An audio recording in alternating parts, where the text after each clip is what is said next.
हाँ, good morning बच्चों। पिछले क्लास में मैं आप लोगों को क्या पढ़ा दिया था भाई? इकोलॉजी पढ़ा दिया था। और इकोलॉजी का क्या पढ़ाया था आप लोग को? ब्रांच मतलब शाखाएं बता दिया था।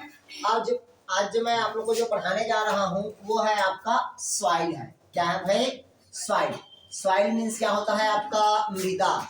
और मृदा का अध्ययन को क्या कहते हैं भाई? अपन पेडोलॉजी कहते हैं। क्या कहते हैं भाई? पेडोलॉजी। पीडोलॉजी बोलते हैं इसको। क्लियर है? पेडोलॉजी नहीं, पीडोलॉजी।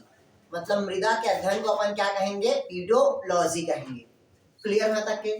फिर कहता है देखिएगा, मृदा ही एक ऐसा होता है जिसमें सभी प्रकार के मिनरल न्यूट्रिशन क्या होता है आपका भाई? घुलनशील होता है।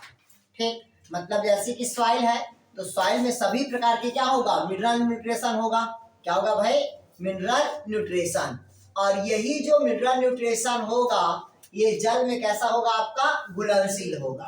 ठीक है, हमको जितना भी जो मिनरल न्यूट्रिशन प्राप्त होता है वो जल में घुलनशील मिनरल न्यूट्रिशन से अपने को क्या होगा? प्राप्त होगा। क्लियर हुआ तक के?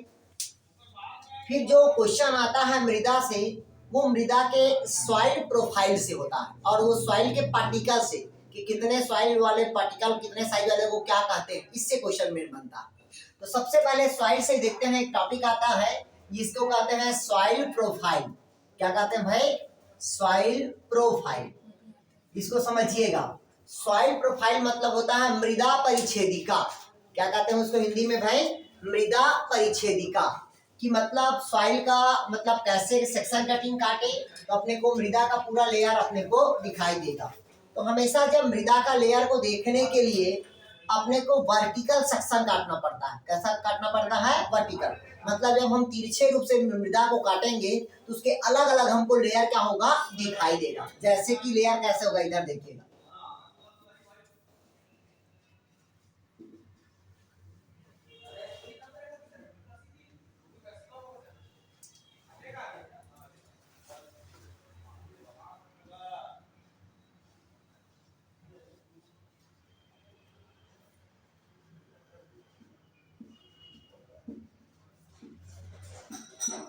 देखिएगा, ये मृदा को जब हम सेक्शन कटिंग काटते हैं, वर्टिकल सेक्शन काटते हैं तो मृदा के अलग अलग साइज अपने को क्या दिखाई देता है? शेप या साइज दिखाई देता है। क्लियर है? तो ये जो सॉइल प्रोफाइल होता है उसको अलग अलग लेयर में बांटा गया है। जैसे कहता है आपका 0, 01, A0, A1, फिर B, फिर C, फिर क्या होगा? H जोन, या उसी को कहते हैं अपन Z जोन कहते हैं। क्लियर हुआ? या कई बुक में इसको डी जोन भी कह देता है। क्लियर है? मतलब अलग अलग से जोन अपने को क्या दिखाई देता है? उसका भाई लेयर दिखाई देता है। क्लियर हुआ? तो ये क्या होता है भाई आपका? Soil profile. मतलब मृदा को जब हम वर्टिकल सेक्शन काटते हैं तो मृदा की अलग अलग साइज क्या होता है? अपने को दिखाई देता है, या अलग अलग शेप उसकी दिखाई देगा। तो उसी जो पार्टिकल्स के आधार पर या शेप के आधार पर हम सॉइल प्रोफाइल को अलग अलग लेयर पे क्या किया गया है? बांटा गया है। क्लियर हुआ? तो सबसे जो ऊपर का लेयर होता है अपन क्या कहते हैं उसको? 0 कहते हैं। पूरे को क्या कहेंगे? 0। लेकिन ये 0 से लेकर आपका A1 तक की ये पूरे लेयर क्या कहलाएगा आपका? ए होरिजन कहलाएगा। कौन सा होरिजन कहलाएगा आपका? ए होरिजन। इसको कहेंगे अपन बी होरिजन कहेंगे, इसको कहेंगे अपन सी होरिजन कहेंगे, और इसको क्या कहेंगे अपन भाई? डी होरिजन कहेंगे। क्लियर है? तो पहला लिखिएगा आप लोग ए होरिजन। ए होरिजन में लिखिएगा आप लोग। हो गया? कौन से लिखिए भैया आप लोग? ए होरिजन लिखिए। यह भूमि की सबसे ऊपरी स्तर होती है। ए होरिजन क्या होगा भाई? सबसे आउटर लेयर होगा। कौन से लेयर होता है ये? Outer layer. ठीक, इधर पर समझ लीजिएगा। सबसे आउटर लेयर में क्या होता है? कोई भी पौधे की पत्ती वहां पास आके क्या होगा? गिरेगा। ठीक, मतलब ऊपरी सरफेस को हम क्या कहते हैं भाई? अपन ए या आउटर लेयर कहेंगे, या उसी को क्या कहते हैं? ए होरिजन कहेंगे। क्लियर हुआ यहां तक के? और ये जो ए होरिजन होगा इसमें हमेशा बलुई मिट्टी होता है। कौन सी मिट्टी होगा? बलुई मिट्टी। बलुई मतलब समझते हो? मतलब जो पानी की बहाव पे जो ढल के आया हुआ मिट्टी होगा वो हमेशा कौन सा मिट्टी होगा आपका? बलुई मिट्टी होगा। जिसके कारण फसल बहुत सारे क्या होते हैं? नुकसान होते हैं। ठीक है ना? जब बाढ़ आ जाता है तो पूरे मिट्टी के ऊपर एक लेयर परत जम जाता है, और जब पूरा परत जम जाता है तो वहां पास उपजाऊ नहीं रहता। क्लियर हुआ तक के? अब इसको अलग अलग ग्रुप में बांटा गया है ए ओरिजिन को। इसमें से पहला है आपका 0 1। अब लिखिएगा 0 1। 0 1 ओरिजिन में लिखिएगा आप लोग इसको,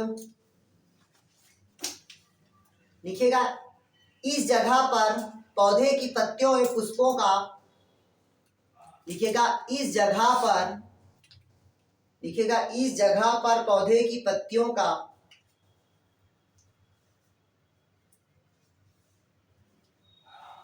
एवं मृत शरीर को ढका रहता है। मतलब इस जगह पर क्या होगा, पौधे की पत्तियां रहेंगी, फूल रहेगी, शाखाएं रहेगी और मृत शरीर क्या होता है, ये यहाँ पास ढका रहता है। इसको कौन सा लेयर कहते हैं अपन, 0 1। क्लियर हुआ? दूसरा लिखिएगा अपन 0 2। इसी को 0 1 बोल दिया, इसको 0 2 बोल रहा। ठीक, दूसरा लिखिएगा 0 2, लिखिएगा इसको, इसी को देखिए A0 भी बोल रहा है इसको, देखिए ना 0 1 इसको बोल रहा है, 0 भी बोल रहा है, इसको A0 को O2 बोल रहा है। क्लियर है? तो दूसरा लिखिएगा O2 या A0 बोलते हैं उसी को। लिखिएगा इस जगह पर कार्बनिक पदार्थों का विघटन होता है। लिखिएगा इस जगह पर कार्बनिक पदार्थ का विघटन होता है। कार्बनिक पदार्थ मतलब इधर समझिएगा, पहले सबसे पहले जो ऊपर का लेयर है वो A1 हो गया, या उसी को क्या कहते हैं 0 1 कहेंगे। ठीक, नीचे के लेयर को अपन क्या कहेंगे, अपन 0 2 कहेंगे, या उसी को क्या कहेंगे अपन A1 कहेंगे। यहाँ पास क्या रहेगा, आपका कार्बनिक पदार्थ रहेगा। मतलब कोई भी पेड़ पौधा हो गया, नष्ट हो गया, या ह्यूमन बॉडी का नष्ट हो गया, तो उसको मिट्टी के अंदर क्या करेंगे, दफनाएंगे। तो जब दफनाएंगे तो वहां पास क्या होगा, माइक्रो ऑर्गेनिज्म रहेगा। तो माइक्रो ऑर्गेनिज्म रहेगा तो कार्बनिक पदार्थ को क्या करेगा, वो विघटन करेगा। और यहाँ पर अधिक मात्रा में क्या रहेगा, आपका बैक्टीरिया और क्या रहेगा, आपका कवक रहेगा, जो डीकंपोजर का कार्य करेगा। तो लिखिए इस जगह पर क्या होता है, कार्बनिक पदार्थ का विघटन रहता है और अधिक मात्रा में माइक्रो ऑर्गेनिज्म होता है।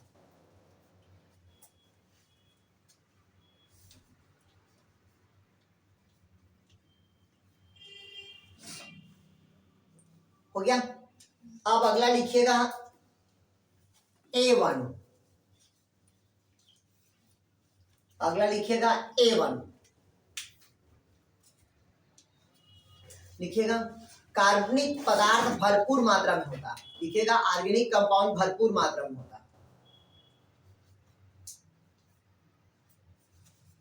देखिए इस जगह पर ह्यूमरस का निर्माण होगा।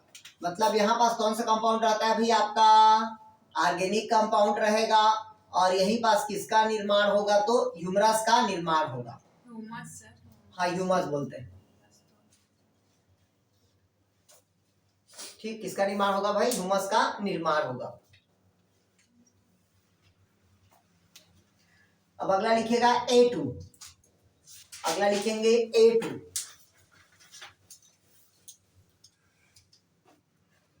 देखिए इस जगह पर बालू की अधिकता होती है। देखिएगा जब मृदा की हम खुदाई करते हैं तो कुछ समय पश्चात क्या निकल आता है, बालू निकल आता है। तो लिखिएगा A2 में लिखिएगा बालू की अधिकता होती है।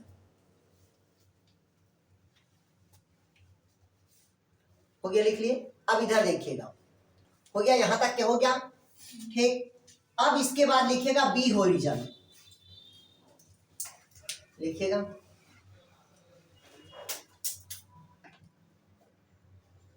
लिखिएगा वर्षा का जल एकत्रित होता है। मतलब वाटर का क्या होता है, यहाँ पास स्टोर होगा। अगर आपसे पूछा कि मृदा के किस लेयर पे जल का एकत्रित होता है, तो कौन सा ओरिजन पे होगा, आपका बी ओरिजन पे होगा। लिखिएगा इसी जगह पर आयरन मैग्नीज, लिखिएगा इसी जगह पर आयरन मैग्नीज और एल्युमिनियम,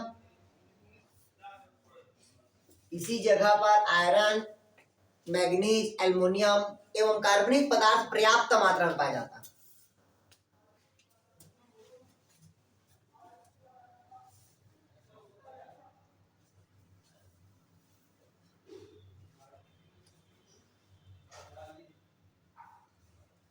देखिएगा इसी जगह तक पौधे की जड़ जल का अवशोषण करती है। मतलब पौधे का जड़ कहां तक क्या आता है भी, आपका बी ओरिजन तक क्या आएगा। जहां से मृदा से क्या करेगा, वो जल का अवशोषण करेगा। अगला लिखिएगा सी होरिजन।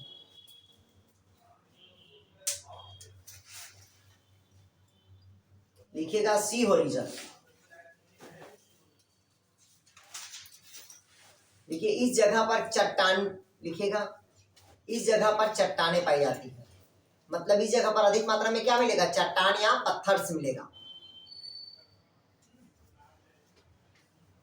यहाँ पर उपस्थित पानी का उपयोग पौधा नहीं कर पाता, क्योंकि पौधे का जड़ यहाँ तक के प्रवेश नहीं कर पाती।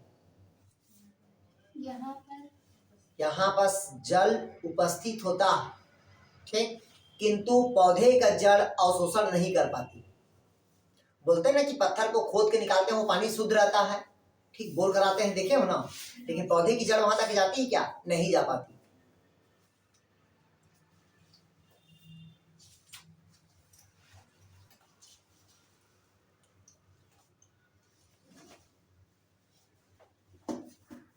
अब अगला लिखिएगा डी होरिजन, या उसी को कहते हैं अपन एच होरिजन।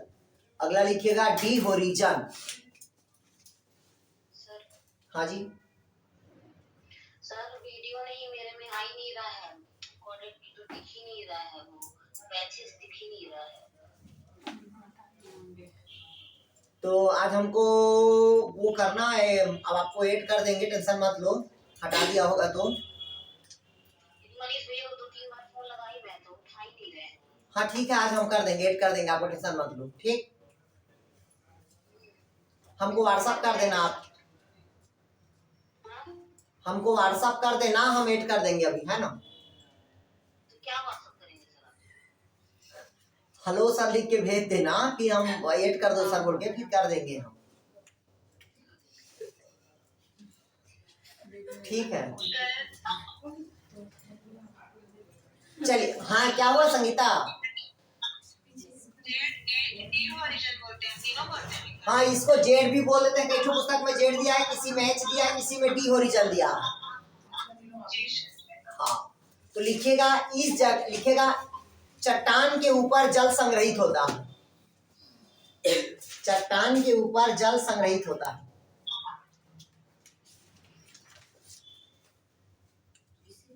हाँ हो गया। अब हेडिंग डालिएगा आप लोग मृदा के प्रकार। ये हो गया आपका सॉइल प्रोफाइल हो गया। अब मृदा के जो प्रकार देखते हैं वो कैसे रहता है उसको देखिएगा, मतलब साइज के आधार पर। किसके आधार पर कहता है भी, आपका साइज के आधार पर। टाइप्स ऑफ क्या होगा, सॉइल, टाइप्स ऑफ क्या होगा, सॉइल। और यहाँ पास लिखेंगे सॉइल पार्टिकल, और यहाँ पास मृदा के परसेंटेज लिखेंगे। क्या लिखेंगे भाई, मृदा के परसेंटेज। तो मैं जो चार्ट बता रहा हूँ उसको अच्छे से लिखेंगे आप लोग भाई, इससे क्वेश्चन पूछता है, ठीक। जैसे कि पहला होता है क्ले। क्ले मतलब समझते हो, चिकनी मिट्टी। कौन सी मिट्टी कहता है, चिकनी मिट्टी। हाँ इसका साइज लिखेगा 0.002 mm से कम।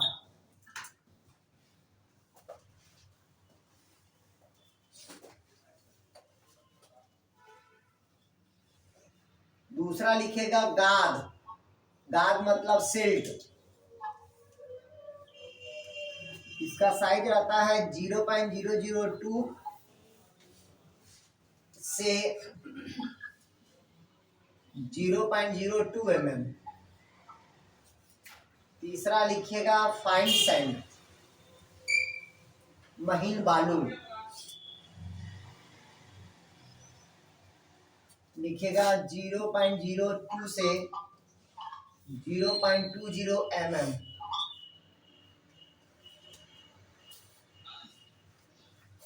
चौथा लिखिएगा मोटी बालू,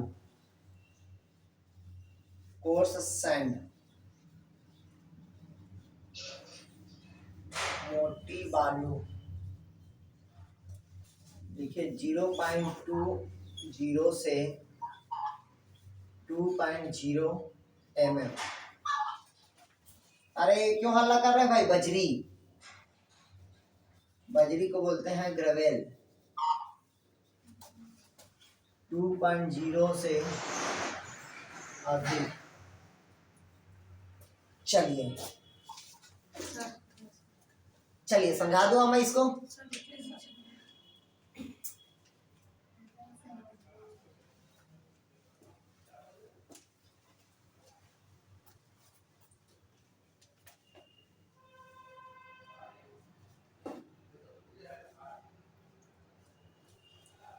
हो गया, लिख लिए। मैं आप लोग को टेस्ट लूंगा, बोला इधर देखिएगा। टाइप्स आप क्या कहता है भाई आपका सॉइल, और दूसरा क्या कहता है आपका सॉइल के पार्टिकल्स।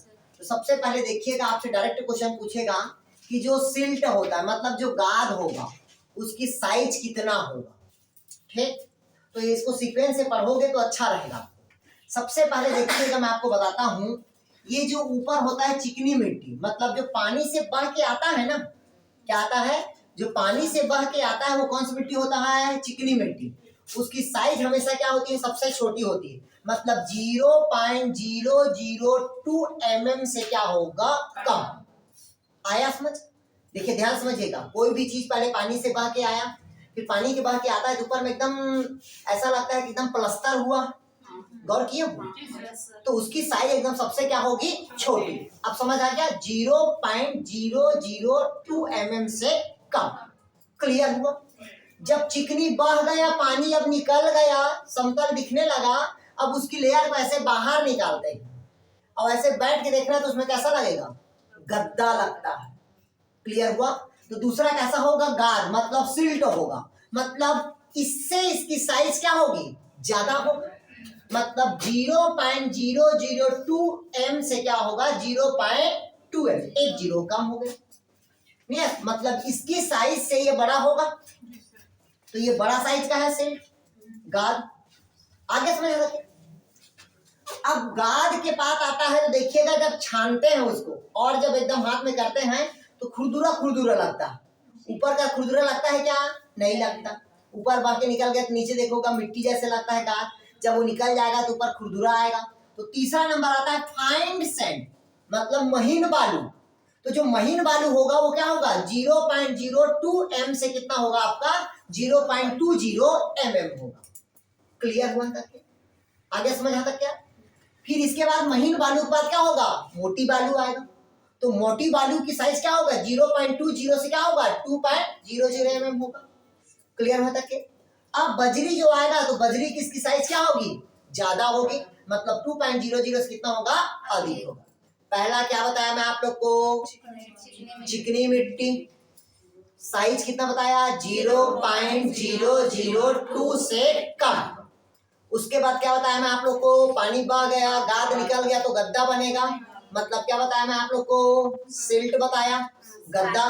तो उसकी साइज क्या होगा, 0.002 से 0.02 है। क्लियर हुआ? फिर साल्ट निकल गया, फिर क्या आएगा, महीन बालू आएगा। क्या आएगा आपका, महीन बालू। तो महीन बालू क्या होगा, 0.02 m से क्या होगा, 0.20। क्लियर हुआ करके? फिर उसके बाद महीन बालू के बाद क्या आएगा आपका, थोड़ा सा मोटी बालू आएगा। तो मोटी बालू का साइज क्या होगा, 0.20 से क्या होगा आपका भाई, मतलब कितना होगा, 0.20 से 2.00 mm तक आएगा। क्लियर हुआ? और फिर क्या हो जाएगा आपका, मोटी बालू, तो मोटी बालू मतलब क्या हो जाएगा आपका, बजरी, तो 2.00 से क्या हो जाएगा, अधिक। आया कुछ समझ? ये पहले याद कर लेना, मैं पहले बता रहा हूँ, ये साइज को पूछता ही। पहले पानी में बह के आएगा तो उसे क्या कहेंगे, क्ले। दूसरा क्या होगा, गाद। तीसरा क्या होगा आपका, महीन बालू। फिर क्या होगा आपका, फिर मोटी बालू। फिर क्या होगा आपका, बजरी। ये 5 अवस्था है, पांचों को अच्छे से पढ़ना। क्लियर हुआ तक क्या, आ गया समझ? इसका परसेंटेज लिख ले। देखिएगा आप, दो मिट्टी होता है, एक तो बलुई दोमट और दूसरा होता है आपका मृतिका दोमट। ठीक, ये परसेंट मत लिखना यार इसमें, नहीं परसेंट नहीं। सर खाने से किसका टेस्ट अच्छा रहता है, देखिएगा हमेशा मिट्टी जो होता है वो काली मिट्टी, जिसको बोलते हैं बलुई दोमट मिट्टी। ठीक, काली मिट्टी तो खाते हैं, बलुई दोमट मिट्टी। छुई मिट्टी को, काली मिट्टी को। ठीक, चलिए लिखिएगा अगला, लिख लिया यहाँ तक क्या? अब लिखिएगा थोड़ा सा, लिखिएगा पहला लिखिए अब दोमट मिट्टी। दोमट मिट्टी में लिखिएगा थोड़ा सा, दोमट मिट्टी लिखिए ना थोड़ा सा। हाँ मिट्टी में लिखिएगा, लिखिएगा दोमट मिट्टी में। दोमट को बोलते हैं आपका लोम। दोमट मिट्टी को लिखिएगा लोम। लिखिएगा जल धारण की क्षमता अधिक होती है। दोमट को लिखिएगा जल धारण की क्षमता अधिक होती है।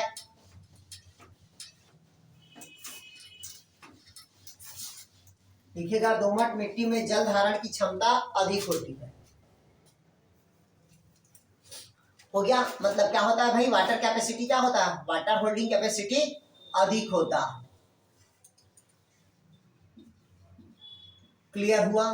दूसरा लिखिएगा उर्वरा ज्यादा होती, मतलब मृदा फर्टिलिटी होती है। फर्टिलिटी मतलब समझते हो, उपजाऊ अधिक मात्रा होता है दोमट मिट्टी। कौन सी मिट्टी? तो दोमट मिट्टी। क्लियर हुआ? समझ लीजिएगा दोमट मिट्टी में क्या होता है, जल का कैपेसिटी क्या होगा, ज्यादा होगा। और मृदा की फर्टिलिटी, इसमें उर्वरा शक्ति क्या होता है भाई, अधिक मात्रा पे होगा। क्लियर हुआ? क्या बोले? हाँ वही तो बोल। हाँ लिखिएगा। अब ये कई प्रकार के होता है दोमट मिट्टी। लिखिएगा दोमट मिट्टी के प्रकार, दो प्रकार का होता है। पहला लिखिएगा बलुई दोमट। दोमट कितना प्रकार का होगा, दो प्रकार का। पहला क्या होगा भाई, बलुई दोमट। लिखिएगा बलुई दोमट में, इसमें बालू के कण की अधिकता होती है, मतलब इसमें सैंड अधिक मात्रा में होगा, कण अधिक मात्रा में रहेगा, बालू के कण अधिक मात्रा में मिलेगा। कौन सी मिट्टी में? तो बलुई दोमट में। दूसरा लिखिएगा चिकनी दोमट, क्ले दोमट। क्ले दोमट मतलब चिकनी दोमट। लिखिएगा इसमें क्ले की मात्रा क्या होगी, अधिक होगा। क्ले मतलब समझ गया ना, पानी पे जो बह के आया हुआ जो चिकनी मिट्टी है ना, उसकी मात्रा अधिक होगी, जिसको कहते हैं मृतिका दोमट।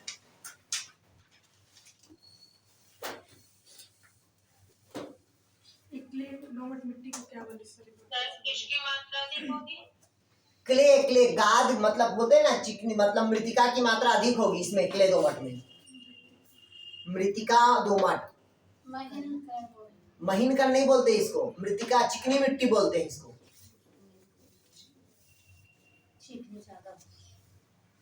अगला लिखिएगा, दूसरा लिखिएगा, पहला हो गया दोमट का, दूसरा लिखिएगा बजरी। हाँ दूसरा भाई, पहला हो गया दोमट के दो प्रकार, दूसरा क्या लिखेंगे भाई आप, बजरी। बजरी मतलब क्या होगा भाई आपका, ग्रेवेल। लिखिएगा इसमें जल धारण की क्षमता नहीं होती। बजरी में लिखिएगा इसमें जल धारण की क्षमता नहीं होती।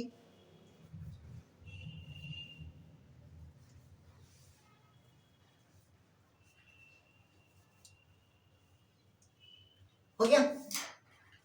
तीसरा लिखिएगा बलुई मृदा, सैंडी साइड। तीसरा लिखिएगा बलुई मृदा। तीसरा क्या लिखेंगे भाई, बलुई मृदा। ठीक, लिखिएगा इसमें सिलिका अधिक मात्रा में पाया जाता है। सिलिका, बलुई मृदा मतलब क्या होता है, अधिक मात्रा में क्या पाया जाता है, इसमें सिलिका पाई जाती है। लिखिए इसमें अंतराकोशिकीय अवकाश अधिक मात्रा में पाया जाता है, इंटरसेलुलर स्पेस मिलता, इंटरसेलुलर स्पेस पाया जाता है, अधिक मात्रा में अंतराकोशिकीय अवकाश पाया जाता है बलुई मृदा में। जहाँ पास दलदल जगह रहता है ना, वहीं पास यही मृदा ज्यादा रहता है। ठीक, कौन सा मृदा रहता है, तो बलुई साइड। इसी कारण क्या होता है, वहां पास दलदल होता है, मतलब ऐसे जसपुर देखे ना, ऐसे करते हुए चिलीच करता है। ठीक, मतलब क्यों होता है, क्यों वहां पास इंटरसेलुलर क्या रहता है, स्पेस पाया जाता है। हाँ सर जी, वो फट जाए ऐसे हो मत, लेकिन अब फट जाए तो किसी का कर जाएगा। स्पेस रहता है लेकिन आपस में बंधा हुआ रहता है। क्लियर हुआ? जाओगे तो फट जाएगा तो नीचे चलेगा। चलिए अगला लिखिएगा। हो गया, यहाँ तक लिख लिए? हाँ अगला लिखिएगा, तीसरा हो गया। चौथा लिखिए आप, चौथा लिखिएगा गाद मृदा। गाद मृदा, गाद को इंग्लिश में बोलते हैं अपन सिल्ट सॉइल।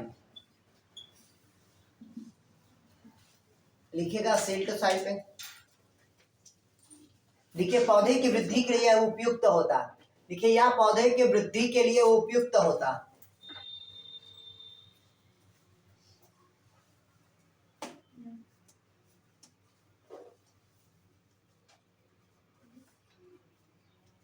हो गया। अगला लिखिएगा चिकनी मिट्टी, मतलब चिकनी चिकनी मिट्टी लिखिएगा।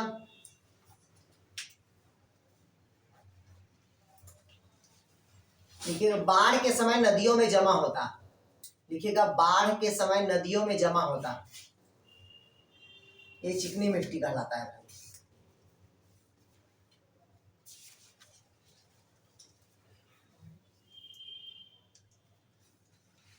अब मृदा कौन सा नेचर का होता है? तो एसिडिक भी होता है और एल्कलाइन, दोनों नेचर होता है। लेकिन फसलों के लिए क्षारीय होना। देखिएगा मृदा जो होगा वो दो प्रकार का होता है, एसिडिक नेचर भी होता है, बेसिक नेचर। लेकिन जो मृदा के उपजाऊ के लिए हमेशा क्या होना चाहिए? क्षारीय होना चाहिए। क्लियर हुआ? सर तो कौन सा मिट्टी एसिडिक और कौन सा बेस होता है? अब तो ध्यान से पहले समझ लीजिएगा। जैसे काली मिट्टी जो होता है ना क्षारीय होता है, और पहले समझ लीजिएगा आप लोग। इधर देखिएगा, मैं आपको ये देखिएगा, ये जनरली छत्तीसगढ़ के नक्शा आपको पता होना चाहिए। मैं आपको बताता हूँ, इसमें दो ऐसा मिट्टी है, ठीक। इस एरिया पे पूरा लाल पीली मिट्टी पाई जाता है और लेटेराइट, वो हमेशा लेटेराइट होता है, मतलब इस जगह पे आयरन की मात्रा अधिक होगा। पहला कंडीशन नहीं सर, कुछ में पाया जाता है, सिर्फ ऊपरी पठार पहले समझ, पहले इधर देखिएगा। अब हम पूरे नक्शा नहीं बता रहे, हम आउट एरिया बता रहे हैं। ठीक, इधर देखिएगा, इस एरिया पे क्या होता है? आपके काली मिट्टी भी है, ठीक। और काली मिट्टी में आयरन की मात्रा क्या होगी? आपका ज्यादा। क्लियर है तक क्या?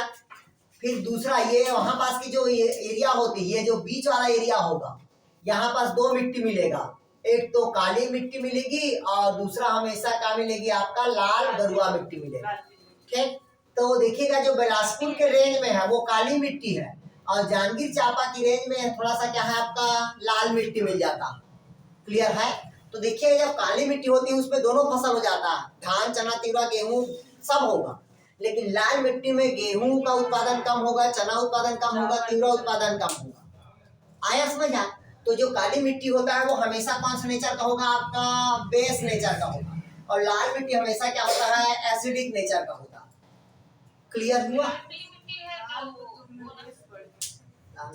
एसिडिक लेटेराइट को तो क्षारीय कल एक बार देखिएगा, शायद हमको ऐसा है कि बीच में ही क्या होता है? बेस, और जांजगीर चांपा तरफ हमेशा क्या होता है? एसिडिक नेचर होता है। नहीं, जांजगीर चांपा साइड काली मिट्टी एक बार देख लेना भाई आप लोग, छत्तीसगढ़ के क्षेत्र है ना सर, उसमें लाल पीले पाए जाते हैं, वो इसीलिए वो एसिडिक होता है क्या?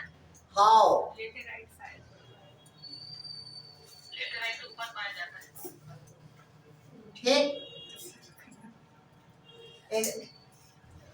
देखिएगा लिखा है कि जो एसिडिक मृदा होती है उसमें गेहूं, जौ, कुकुम्बर ग्रोथ नहीं कर पाता, जबकि धान, मक्का, कपास अच्छी ग्रोथ करता है।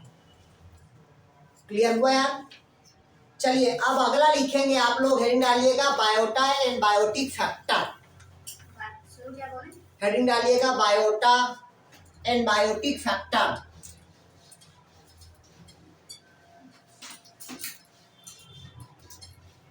लिखिएगा बायोटा एंड बायोटिक फैक्टर।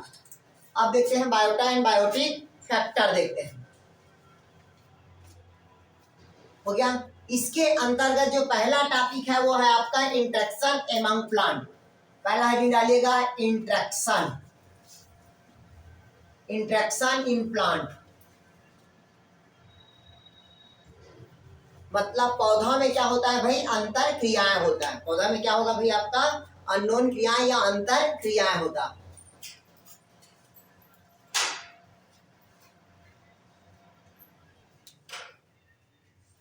ठीक,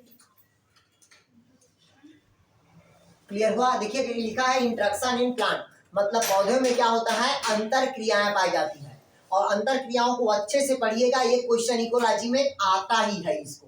तो पहला लिखे आप लोग पॉजिटिव इंट्रैक्शन। दो इंट्रैक्शन होता है, पहला पॉजिटिव इंट्रैक्शन और दूसरा क्या होगा? Negative interaction.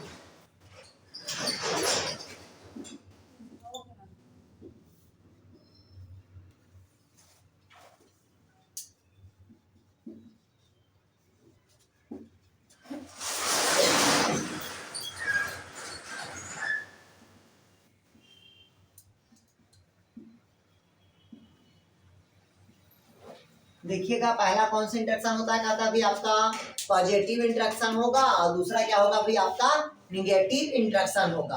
तो पहला लिखिएगा आप लोग पॉजिटिव इंटरेक्शन।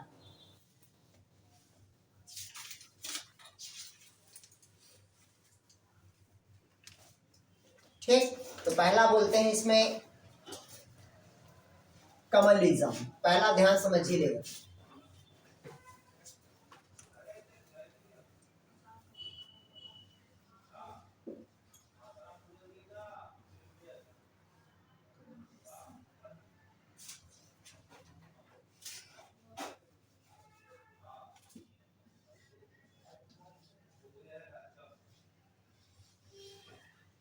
पहले लिख लीजिएगा फिर समझा देता हूं भाई ना।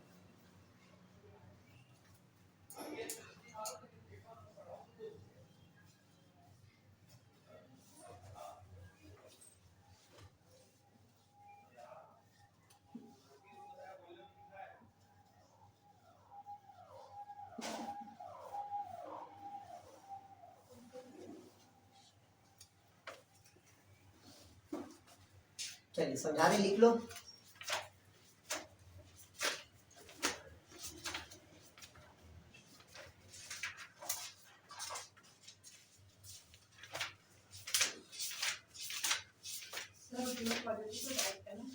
हाँ मीडियम क्या है, कंपटीशन दे दिया फिक्स दिया तो है।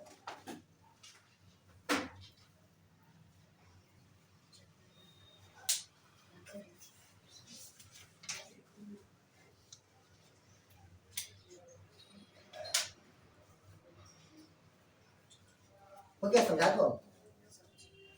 ध्यान से समझिएगा भाई, इसके एग्जाम्पल को पूछता है, मैं पहले बता रहा हूँ, इसको अच्छे से पढ़िएगा। ये 5 टॉपिक है, मतलब ऐसे रिलेटेड, और 5 से एक क्वेश्चन हर साल आता है, हर साल बोल दिया मैं आपको। पहला देखिएगा पॉजिटिव इंटरेक्शन। पॉजिटिव मतलब समझते हो, मतलब धनात्मक अंतर क्रिया। धनात्मक मतलब कहीं ना कहीं एक को क्या होगा, आपका प्रॉफिट होगा और दूसरे को कुछ भी नहीं होगा, या हो सकता है दूसरे को लाभ भी होगा तो उसमें हानि नहीं होगी। जब हानि नहीं होगा तो हमेशा क्या होगा, वो पॉजिटिव इंटरेक्शन। जैसे कि पहला लिखा है देखिएगा कॉमेंसलिज्म। क्या लिखा है आपका, कॉमेंसलिज्म। इसको हिंदी में बोलते हैं सभोजिता। क्या बोलते हैं इसको, सभोजिता। मतलब इधर देखिए, सभोजिता क्या कहता है, जिसमें से 2 जीव हैं। कितने जीव हैं, पहले सुन लीजिएगा फिर लिखिए। सभोजिता में कितने जीव कहता है, 2 जीव हैं, जिसमें से एक जीव को क्या होगा, प्रॉफिट होगा, लेकिन दूसरे जीव को हानि नहीं होगा, तब वो क्या कहलाएगा, सभोजिता। पूछेगा कमलिज्म में क्या होगा, +0 या ++ या +- तो हमेशा कमलिज्म में क्या होगा, प्लस और जीरो।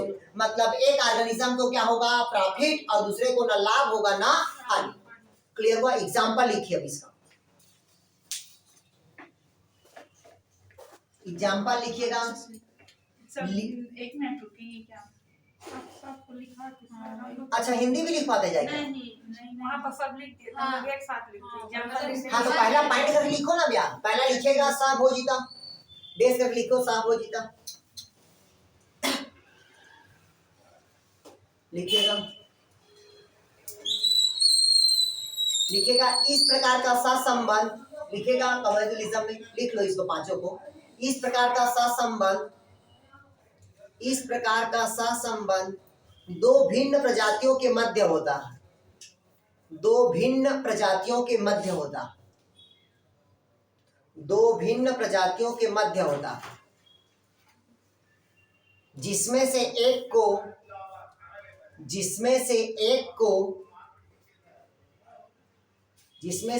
फायदा होता है, जिसमें से एक को फायदा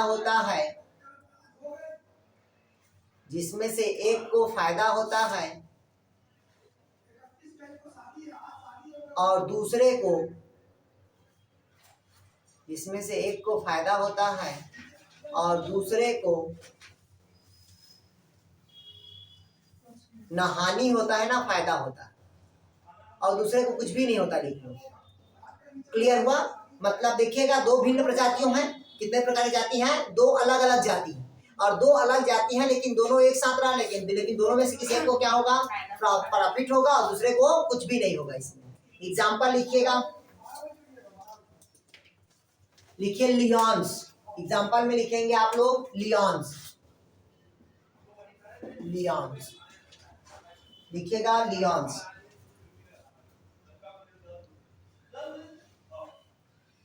हो गया। या लिखिएगा आर्किड, आर्किड भी लिख लो। आर्किड मतलब समझते हैं ना, इधर देखिएगा इसका मतलब समझ लीजिएगा। रतनपुर जब हम जाते हैं, कहाँ जाते हैं भाई, रतनपुर जाते हैं तो वहां पास रास्ते में देखिएगा बड़ा बड़ा पेड़ दिखता है। बड़ा बड़ा पेड़ दिखता है कि नहीं दिखता है? जब बड़ा बड़ा पेड़ दिखता है तो इस पेड़ के ऊपर ऐसे आर्किड का पौधा लटका रहता है। गौर किए हो कभी? गौर किए हो? वृक्ष के ऊपर दूसरा छोटा छोटा पौधा लटका रहता है, ठीक, उसको कहते हैं आर्किड का पौधा। और ये जो आर्किड का पौधा होता है इसकी एक कहानी है। ये इपीफाइट पौधा है। कौन सा फाइट है ये? इपीफाइट, उपरिरोही है। और आर्किड का पौधा की एक खासियत है कि इस पौधे में सिर्फ सहारा के लिए रुकता है। इस पौधे को क्या करता है? केवल सहारा के लिए रुकता है। इस पौधे से और कोई चीज को प्रॉफिट नहीं करता, ठीक। मतलब इस पौधा को क्या होगा? प्रॉफिट हुआ आर्किड के पौधा को, उसके घर में रुका है तो। लेकिन इस पौधे को उससे कुछ नुकसान हुआ क्या? कुछ भी नहीं हुआ। मतलब क्या हुआ? ये जीरो, क्योंकि ये जो पौधा सिर्फ घर में रुका है उसका, लेकिन वातावरण से, एटमॉस्फेयर से क्या लेगा? वो ऑक्सीजन लेगा, दूसरा क्या लेगा? जल लेगा। क्लियर है? क्यों ऐसा लेता है? क्योंकि आर्किड के जड़ को वेला मेन कहते हैं। ये लिखवाया हूं मैं आप लोग से।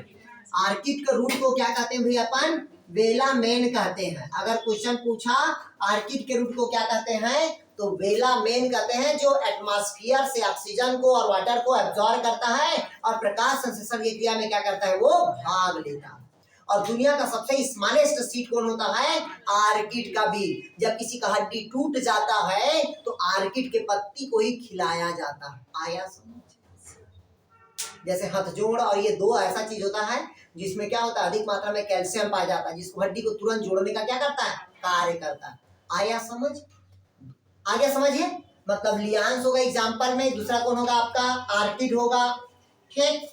आगे समझ गया? नहीं आया? और लिखना है तो लिख ली। इसका और एग्जाम्पल होता है इपीजोवंस।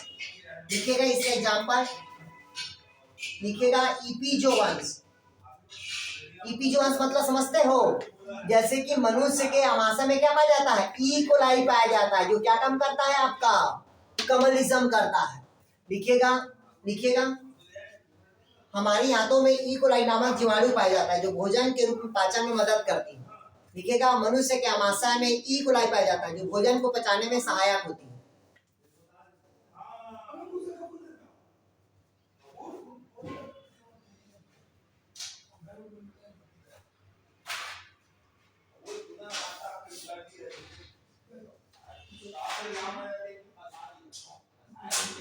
ठीक, इधर देखिएगा, आप लोग को पता होना चाहिए शार्क मछली के ऊपर नीचे, शार्क मछली के नीचे में एक और मछली ऊपर उसके साथ तैरते रहता है, तो वो क्या होगा? वो कमर्लिज्म होगा। मतलब उसके साथ रुका बस हुआ है, और जब वो शार्क मछली मूवमेंट कर रहा है तो उसके साथ छोटी मछली भी क्या करेगा? मूव करता है। देखिए चिपका हुआ रहता है, ये देखिए। क्लियर है? शार्क मछली क्लियर हुआ? मतलब बड़ा शार्क मछली, उसके नीचे क्या रहेगा? छोटा मछली, तो वो क्या कहलाएगा? वो कमर्लिज्म। आ गया समझ? दूसरा लिखेगा प्रोटो कोऑपरेशन। दूसरा लिखेगा प्रोटो कोऑपरेशन।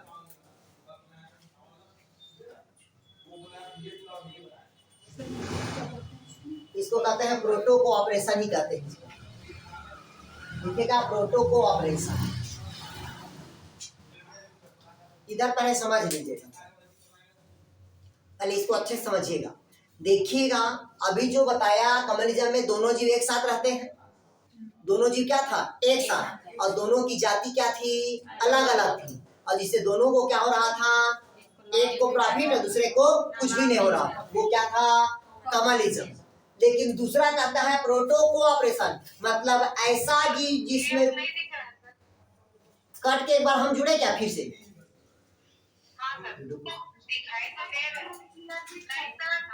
ठीक। प्रोटो कोऑपरेशन में कहता है कि इसमें दो जातियां होती हैं, एक दूसरे के लिए लाभदायक तो होती है। मतलब प्रोटो कोऑपरेशन में क्या होता है? जिसमें दो जीव हैं और दोनों जीवों को लाभदायक होती है, लेकिन दोनों जीव एक साथ जीवन मतलब एक साथ सहवास नहीं करते।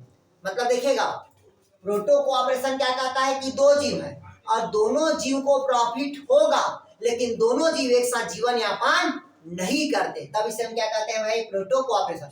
मतलब एक साथ जीवी के रूप में जीवन यापन नहीं करते, लेकिन दोनों को प्रॉफिट होगा। एग्जाम्पल के लिखिएगा,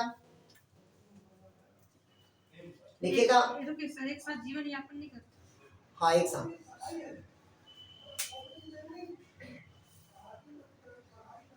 एग्जाम्पल लिखिएगा, सिलेंट्रेटा सी एनिमोन, लिखिएगा सिलेंट्रेटा सी एनिमोन।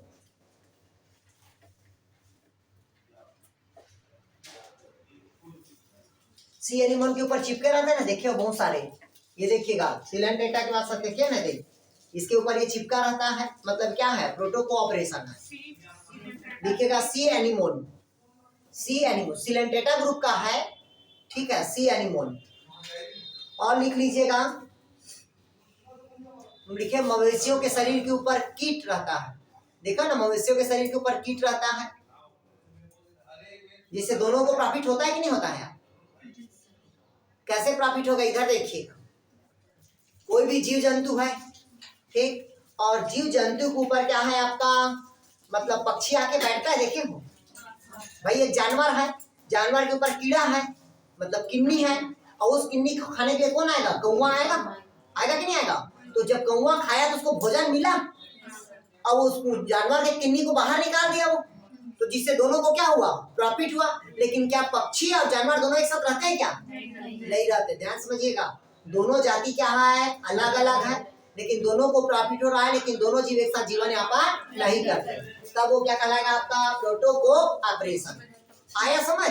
एग्जाम्पल कौन होगा, सिलेंट्रेटा का सी एनिमोन होगा, ठीक, आ गया समझ? या जानवर के ऊपर क्या लिख दो, कौवा या पक्षी, ठीक नहीं फादर? तो ठीक तो है यार, मतलब जानवर के ऊपर कीट, कीट को खाने वाला कौन होगा आपका, पक्षी होगा।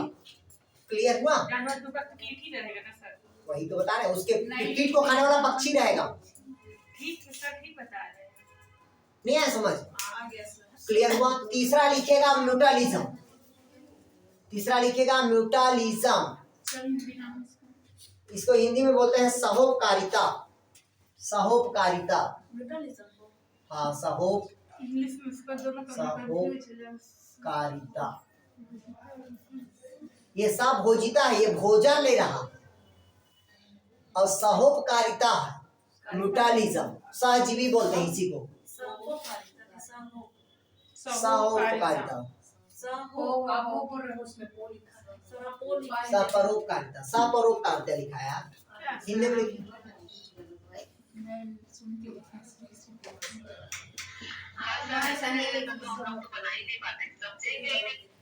लिखेगा सपरोपकारिता, हाँ लिखेगा सपरोपकारिता।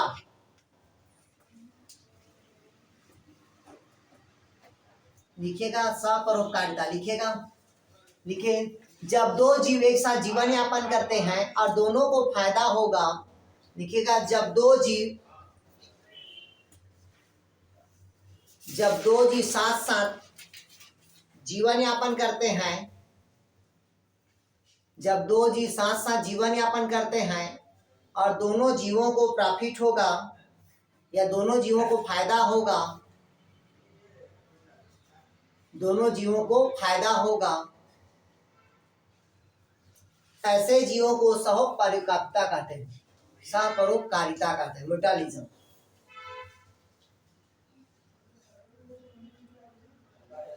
एग्जाम्पल लिखिएगा लाइकेन, एग्जाम्पल लिखिएगा लाइकेन, लिखिए दलहनी पौधे की जड़ों में राइजोबियम,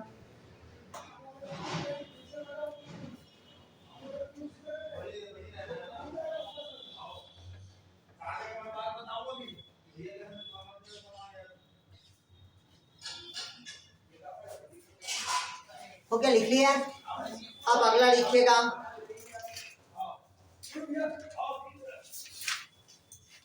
अब अगला लिखिएगा निगेटिव इंट्रैक्शन, ये हो गया पॉजिटिव का 3 हो गया। अब लिखिएगा निगेटिव इंट्रैक्शन, इन तीनों मतलब जो अभी जो 5 पढ़ा रहा हूँ उन पांचों को अच्छे से पढ़ना मैं पहले बता दिया हूँ भाई, बाकी को लिखवा दिया था। म्यूटालिज्म, एंथोसिरास के थैलस में क्या पाया जाता है, साइकस के जड़ में नास्टा के नवीना पाया जाता है, ठीक है यार। तो सर ये पॉजिटिव के अंतर्गत था तीनों? हाँ, तीनों पॉजिटिव के अंतर्गत आता है। अब लिखते हैं negative interaction. Negative interaction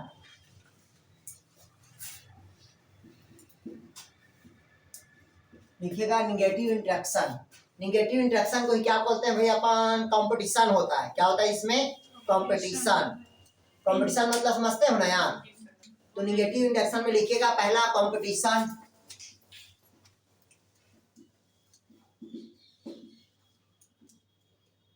parasitism, तीसरा लिखिएगा प्रेडेशन, प्रेडेशन, चौथा लिखिएगा एंटीबायोसिस।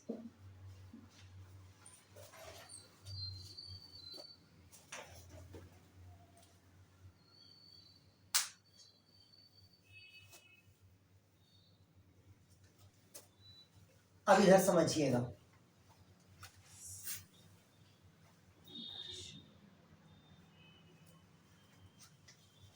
पहला देखिएगा निगेटिव इंट्रैक्शन मतलब आपके दिमाग में होना चाहिए निगेटिव इंट्रैक्शन मतलब दोनों के बीच में क्या हो रहा है? अभी अपने को प्रतिस्पर्धा हो रहा है, कंपटीशन हो रहा है। जैसे आप लोगों के बीच में क्या हो रहा है? कंपटीशन। मतलब आप लोग के बीच में क्या है? Negative interaction. निगेटिव इंट्रैक्शन है मतलब ये कहता है कि आपका ही जो साथी है वो आपका क्या कर रहा है? कंपटीशन पैदा कर रहा है। क्योंकि पोस्ट कितना है? एक। ठीक, आदमी कितने हैं? दो। कोई एग्जांपल दे रहे हैं। ठीक, मतलब दोनों के बीच में क्या है? अपने पास कंपटीशन है। और कंपटीशन में हमेशा दोनों को क्या होता है? हानि होता है। और तीसरा उसको क्लियर हुआ यहाँ तक? तो ये जो कंपटीशन होगा वो कितने प्रकार का कहता है? निगेटिव इंट्रैक्शन 4 प्रकार के।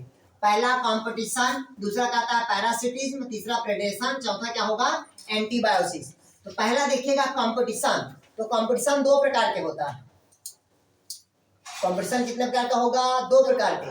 एक तो अपने जातियों के बीच में होगा और दूसरा अलग अलग जातियों के बीच में होगा। तो पहला समझ आ गया कंपटीशन में। और कंपटीशन में हमेशा दोनों को क्या होगा? नुकसान होता है। दोनों माइनस माइनस में जाएंगे। क्या हुआ नेहा? ध्यान समझिएगा, दोनों कैसा होगा? माइनस माइनस में। ठीक है, लिखिएगा कंपटीशन में, लिखिएगा कंपटीशन, लिखिएगा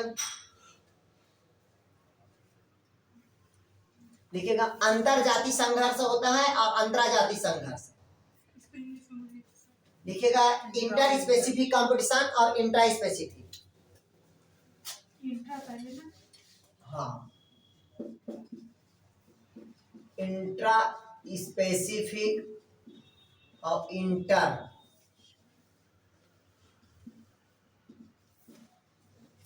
लिखिएगा इंट्रा और इंटर स्पेसिफिक। क्लियर है? क्या बोले भाई? कंपटीशन 2 प्रकार का होता है ना। आपके और आपके जाति के ही बीच में कंपटीशन हो रहा है मतलब क्या कहलाएगा? वो इंटर कहलाएगा। ठीक, इंट्रा को आई को मिटाइए सटी के बाद आई जो लिखे है ऊपर में। किसको? टी के बाद जो ई है ना उसको यूज कर। अच्छा, इंट्रा स्पेसिफिक, ये इंटर स्पेसिफिक हुआ। लिखिएगा पहला लिखेगा इंट्रा स्पेसिफिक। लिखिएगा विभिन्न प्रजातियों के पौधों के मध्य होने वाले, लिखिएगा विभिन्न प्रजातियों के पौधों के मध्य होने वाले संघर्ष को इंट्रा स्पेसिफिक कहते हैं। मतलब इसमें 2 अलग अलग जाति है, ए जाति है और दूसरा क्या होगा? बी जाति। 2 अलग अलग जातियों के मध्य जो संघर्ष होगा उसे क्या कहते हैं? Intra specific. इंट्रा को तो एक ही जाति में हम लोग पढ़े, इंटर को अलग अलग जाति में। इंटर कास्ट बोला जाता है ना, तो 2 अलग अलग जाति। इंट्रा बोलते हैं विभिन्न। इंट्रा मतलब होता है भाई, इंट्रा मतलब 2 अलग अलग। इंटर मतलब एक ही बोलते हैं ना इंटर कास्ट में। हाँ, तो 2 अलग अलग कास्ट के बीच में होता है, उसको इंटर बोलते हैं। हम मतलब ऐसे ही पढ़े हैं, ऐसे ही पढ़े हैं हम लोग। और इंट्रा मतलब कि 2 एक ही जाति। इंट्रा मतलब अलग अलग, इंट्रा मतलब एक ही, इंटर मतलब अलग। इंट्रा मतलब एक। अच्छा हाँ सॉरी, हाँ इसमें लिखिएगा एक ही जाति के बीच। इंट्रा मतलब एक ही जाति के मध्य लिखेगा, एक ही जाति के मध्य संघर्ष को इंट्रा स्पेसिफिक कहते हैं। एक ही जाति के मध्य प्रतिस्पर्धा ना हाँ प्रतिस्पर्धा को अंतरा जाति संघर्ष कहते हैं, अंतर जाति कहते हैं। लिख लिए, ये बहुत कंफ्यूज करता है।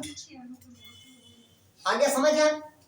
दूसरा लिखेगा इंटर स्पेसिफिक। इंटर मतलब दो अलग अलग जाति के मध्य संघर्ष होता है।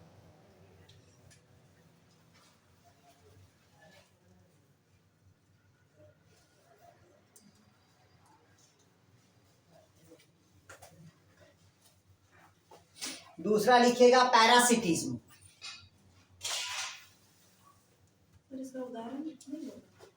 एक फल बीज बस दिया है, पौधे की ऊंचाई जड़, मतलब जैसे दो पौधा है, एक पौधा को क्या हो जाएगा, प्रॉफिट हो जाएगा, भोजन जिसको मिलेगा वो एक को नहीं मिलेगा तो वो नष्ट हो जाएगा। चलिए दूसरा लिखिएगा आपका, दूसरा लिखिएगा पैरासिटिज्म।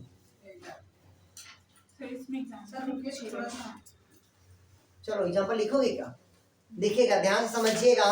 एग्जाम्पल इसमें लिखा है आपका इंटर जाति पे कि जैसे कहता है पौधे मतलब पोषक के आधार पर, भोज्य पदार्थ के आधार पर। जैसे इधर देखिएगा, पहला क्या लिखा है, इंट्रा मतलब एक ही जाति के हैं, एक ही जाति के कितना पौधा है, दो जाति। ठीक, एक ही जाति के कितना पौधा है, दो पौधा, और दोनों पौधा को क्या होता है, भोजन अगर पर्याप्त मात्रा पे है, दोनों क्या होता है, भोजन पर्याप्त मात्रा पे है, तो एक को भोजन क्या मिल जाएगा, ज्यादा मिल रहा है, और एक को भोजन क्या मिलेगा, कम मिले, तब क्या कहलाएगा, वो इंट्रा स्पेसिफिक कंपटीशन कहलाएगा। क्लियर हुआ या? मतलब एक को ज्यादा ग्रोथ हो जा रहा है, दूसरा को ग्रोथ नहीं हो रहा। दूसरा कहता है इंट्रा स्पेसिफिक मतलब दो अलग अलग जाति का है, तो एक जाति को ये क्या कर रहा है, विलुप्त कर देगा, और अपने जाति को क्या करेगा, ग्रोथ करता है। जैसे आप लोग अमरबेल जानते हो, पूरे अमरबेल क्या करता है, मतलब बेल के पेड़ को क्या कर देता है, नष्ट कर देता है, और अपने जाति को क्या कर देता है, वो बढ़ा देता है। क्लियर हुआ? तो ये अधिकतर इसको प्लांट में देखा गया। क्लियर हुआ? अगला लिखिएगा आप पैरासिटिज्म। इसमें उदाहरण से नहीं पूछेगा क्या? उदाहरण नहीं पूछता यार इसमें, दूसरे का पूछ सकता है। हाँ दूसरे का पूछेगा पैरासिटिज्म। ये पैरासिटिज्म को मैं पढ़ा जा रहा हूँ आप लोग को, अभी बताऊंगा, एग्जाम्पल बताऊंगा, समझ आ जाएगा आप लोग। लिखिएगा पैरासिटिज्म।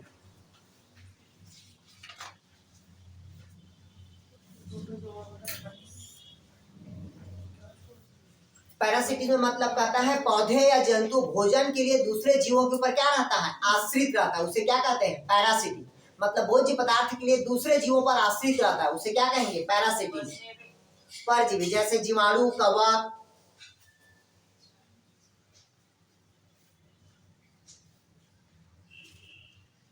भोज्य पदार्थ के लिए क्या होता है, दूसरे जीवों के ऊपर आश्रित। जैसे आप लोग को पता होगा नींबू में कौन सा रोग पाया जाता है, साइट्रस रोग, जैंथोमोनास सिट्री, तो वो क्या है, पैरासिटिक। क्या, कैंकर रोग, हाँ सेट्रोम, हाँ उसको कैंकर रोग बोलते हैं, लेकिन वो है साइट्रस कैंकर, जिसको बोलते हैं किसके कारण होता है, तो जैंथोमोनास सिट्री के कारण। क्लियर हुआ? तो ये सब पढ़े हो आप लोग, total parasite, total stem parasite, total root parasite, ये लिखवाया हूं मैं आप लोग को। ठीक,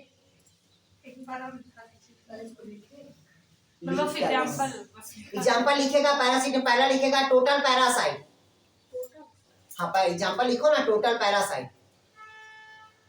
अब टोटल पैरासाइट दो तीन प्रकार का होता है। कैसे होता है पहले समझ ले। टोटल पैरासाइट मतलब पूरे होल बॉडी पे जो रहेगा वो क्या कहलाएगा, टोटल पैरासाइट। तो टोटल पैरासाइट में पहला होता है, देखिएगा पहला स्टेम पैरासाइट। स्टेम पैरासाइट में जानते हो आप लोग अमरबेल, अमरबेल जानते कि नहीं जानते हो यार? ठीक, ये टोटल स्टेम पैरासाइट है। क्लियर हुआ? टोटल क्या होगा भाई, स्टेम पैरासाइट। दूसरा होता है टोटल रूट पैरासाइट। तो रूट पैरासाइट में जानते हैं दुनिया का सबसे बड़ा फ्लावर, जाने कि नहीं जाने हो, रेफ्लेसिया। ठीक, इसमें और जानते हो आप लोग, ये क्या बोलते हैं इसको, ये पेराइटल पैरासाइट। इसमें और क्या होता है भाई आपका, पेराइटल पैरासाइट। पेराइटल पैरासाइट में जानते हो आप लोग, इसमें चंदन के पेड़, मतलब चंदन के पेड़ दूसरे पेड़ के ऊपर क्या रहता है, आश्रित रहता है, ऑस्ट्रेलिया का प्रदान करता है। तो पेराइटल के पेड़ में कौन होगा, चंदन का पेड़। सर पेराइटल मतलब पेराइटल मतलब होता है आंशिक परजीवी, कुछ दिनों के लिए। अच्छा, ठीक, मौसम के हिसाब से होगा क्या? नहीं मौसम के हिसाब से नहीं भाई। ठीक, मतलब जो चंदन का पेड़ होता है वो दूसरे पेड़ के ऊपर ही क्या करता है, वृद्धि करता है। क्लियर है, अकेले चंदन का पेड़ ग्रो नहीं करता। सर उसको आंशिक इसलिए बोला जाता है क्योंकि जड़ पेराइटल उसका होता खुद है। का भी रहता है ना, कुछ मतलब कुछ दोनों, टाइम के लिए मतलब नहीं, पूरा मतलब हमेशा ही रहता है, लेकिन पूरा पूरा नहीं रहता है ना उसके ऊपर में, उसका खुद का भी जड़ रहता है, वो अपने से ग्रोथ वही करता है, है, दो तो रहता बस है। सहारा लेने के लिए उससे चिपका रहता है, इसलिए उसको आंशिक। हाँ वही है। क्लियर है कि ये दूसरा पौधा हुआ। ठीक, और इसके पौधा मतलब जड़ इसके में है और अपना खुद का पौधा दूसरे में रहेगा। ठीक है, इसका इसको क्या कहेंगे अपन, पेराइटल पैरासाइट। एक और लिखिएगा आप लोग, हो तो क्या इतना ही तो पढ़ाया था मैं आप लोग का। अगला लिखिएगा प्रेडेसर। प्रेडेसर,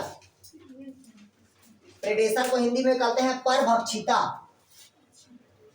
परभक्षिता लिखिएगा, परभक्षिता। परभक्षिता में लिखिएगा एक को प्लस होगा दूसरे को हानि होगा। लिखिएगा प्रेडेटर में क्या होगा, एक को हानि और दूसरे को लाभ होगा। प्रेडेसर क्या होगा पहले समझिएगा, इधर पहले समझिएगा। जैसे इंसेक्टिवोरस प्लांट जानते हो, कीटभक्षी पौधा, मतलब कीटभक्षी पौधे को जब कीट आया, अंदर आया, कीट अंदर आया तो पौधे को क्या हुआ, प्रॉफिट हुआ।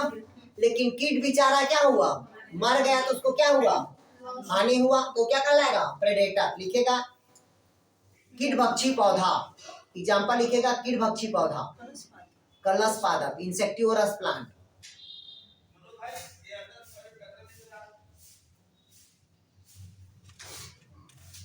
हो गया। अगला लिखे चौथा, एंटीबायोसिस।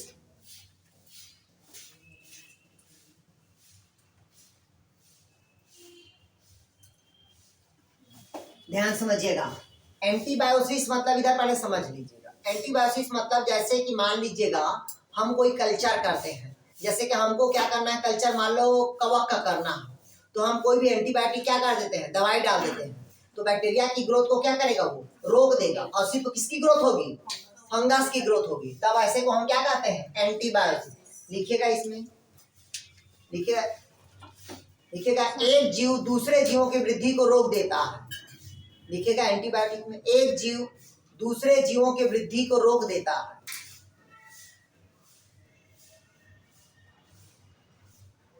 उसे एंटीबायोटिक्स कहते हैं या एंटीबायोसिस कहते हैं।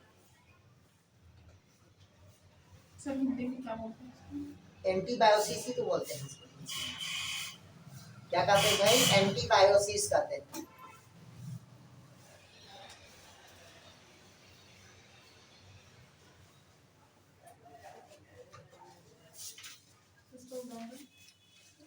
बताया तो अभी, आप लिख लीजिएगा, मतलब लिखिएगा कि बैक्टीरिया की वृद्धि को रोकता है।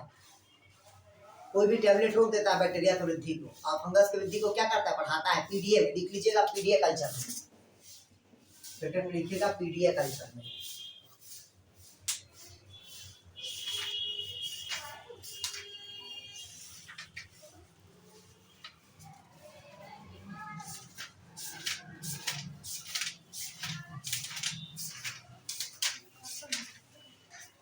ठीक, अब अगला हेडिंग डालिएगा आप लोग,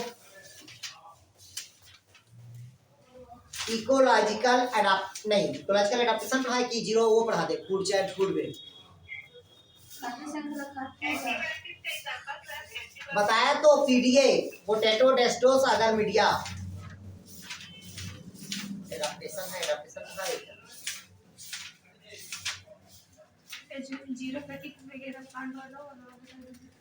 क्या चीज, वही तो बता रहे हैं, एडाप्टेशन ही बता रहे हैं। चलिए हेडिंग डालिएगा एडाप्टेशन।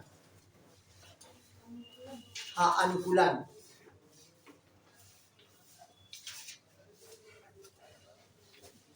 शिवानी कैसे नहीं आया आज, माया? सर नहीं पता।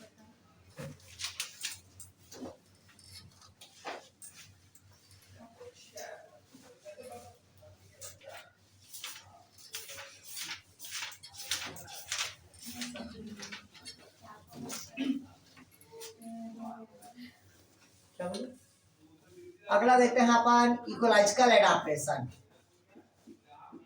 अच्छा, जैव विविधता संरक्षण से। अरे इकोलॉजिकल एडाप्टेशन मतलब अच्छा, इसे होता क्या है है? पारिस्थितिक अनुकूलन। Ecological adaptation, ecological adaptation, ecological adaptation मतलब होता है अनुकूलन, मतलब पारिस्थितिक अनुकूलन। इसका पहले मतलब समझिएगा। वातावरण के अनुसार कोई भी पौधे अपने आप को क्या करता है, एडाप्ट करेगा, उसे हम क्या कहते हैं, अनुकूलन। जैसे कि अभी कोरोना काल था, तो कोरोना काल में आप लोग क्या हो गए, एडाप्ट हो गए, अनुकूलन हो गए। और जो एडाप्ट नहीं कर पाए वो कहाँ चले गए, ऊपर चले गए। क्लियर हुआ या नहीं आया समझ? तो ये कहलाता है एडाप्टेशन। जैसे कि आप लोग देखिएगा ठंड का दिन आता है तो मोटा मोटा कपड़ा पहनना स्टार्ट कर देते हो, लेकिन गर्मी का दिन आता है देखिएगा पतला पतला कपड़ा पहनना स्टार्ट कर दिए। देखिए ठीक, तो ये क्या होता है, एडाप्टेशन है। मतलब वातावरण के अनुसार अपने आप को क्या करना, एडाप्ट करना। वो क्या होगा, अनुकूलन होता है। भाई मोटा कपड़ा पहन लेंगे तो हम सर्वाइव कर पाएंगे क्या, नहीं कर पाएंगे। तो हमको वातावरण के अनुसार क्या करना पड़ेगा, ढलना पड़ेगा। वो कहलाता है एडाप्टेशन। क्लियर हुआ तक क्या, कोई डाउट कहीं पास? अब जो एडाप्टेशन होगा वो अलग अलग प्रकार का होगा। ठीक है, पहला होगा आपका एडाप्टेशन मतलब हाइड्रोसियर हो सकता है, जीरोसियर हो सकता है। ठीक है, अलग अलग होगा, या हाइड्रोफिटिक होगा, जीरोफिटिक होगा, मीजोफिटिक होगा, अलग अलग होगा। तो इसमें पहला जो लिखा है आपके बुक में वो है, लिखिएगा हाइड्रोफिटिक एडाप्टेशन। लिखिएगा पहला हाइड्रोफिटिक एडाप्टेशन।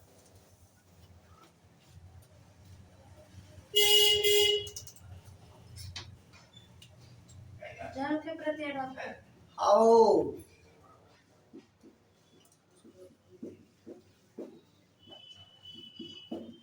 हिंदी में कहते हैं इसको, हिंदी में कहते हैं जलोद्भिद पौधे, जलोद्भिद पौधे। ठीक, क्या बोले हैं? ज्यादा कठिन हाँ ज्यादा कठिन है, मतलब जल में पाए जाने वाले पौधा ही है। ठीक, तो क्या होगा भाई आपका, मतलब इसको कहते हैं आपका हाइड्रोफिटिक प्लांट्स या हाइड्रोफिटिक एडाप्टेशन। तो मैं पॉइंट टू पॉइंट बता रहा हूँ। ठीक, और इसमें क्या पढ़ना है अपने को, उसका वो पढ़ना है, क्या बोलते हैं उसका, एग्जाम्पल मेन पूछता है। ठीक, तो पहला लिखिएगा आपका आता है इसमें सबमरीज्ड हाइड्रोफिटिक। पहला लिखिएगा सबमरीज्ड हाइड्रोफिटिक, मतलब समझते हो, जल में होने वाले अनुक्रमण को क्या हम क्या कहते हैं, मतलब जल में जो अपने आप को एडाप्ट करेगा उसे क्या कहेंगे, हाइड्रोफिटिक एडाप्टेशन। तो पहला जो प्लांट होगा वो लिखिएगा सबमरीज्ड हाइड्रोफाइट्स।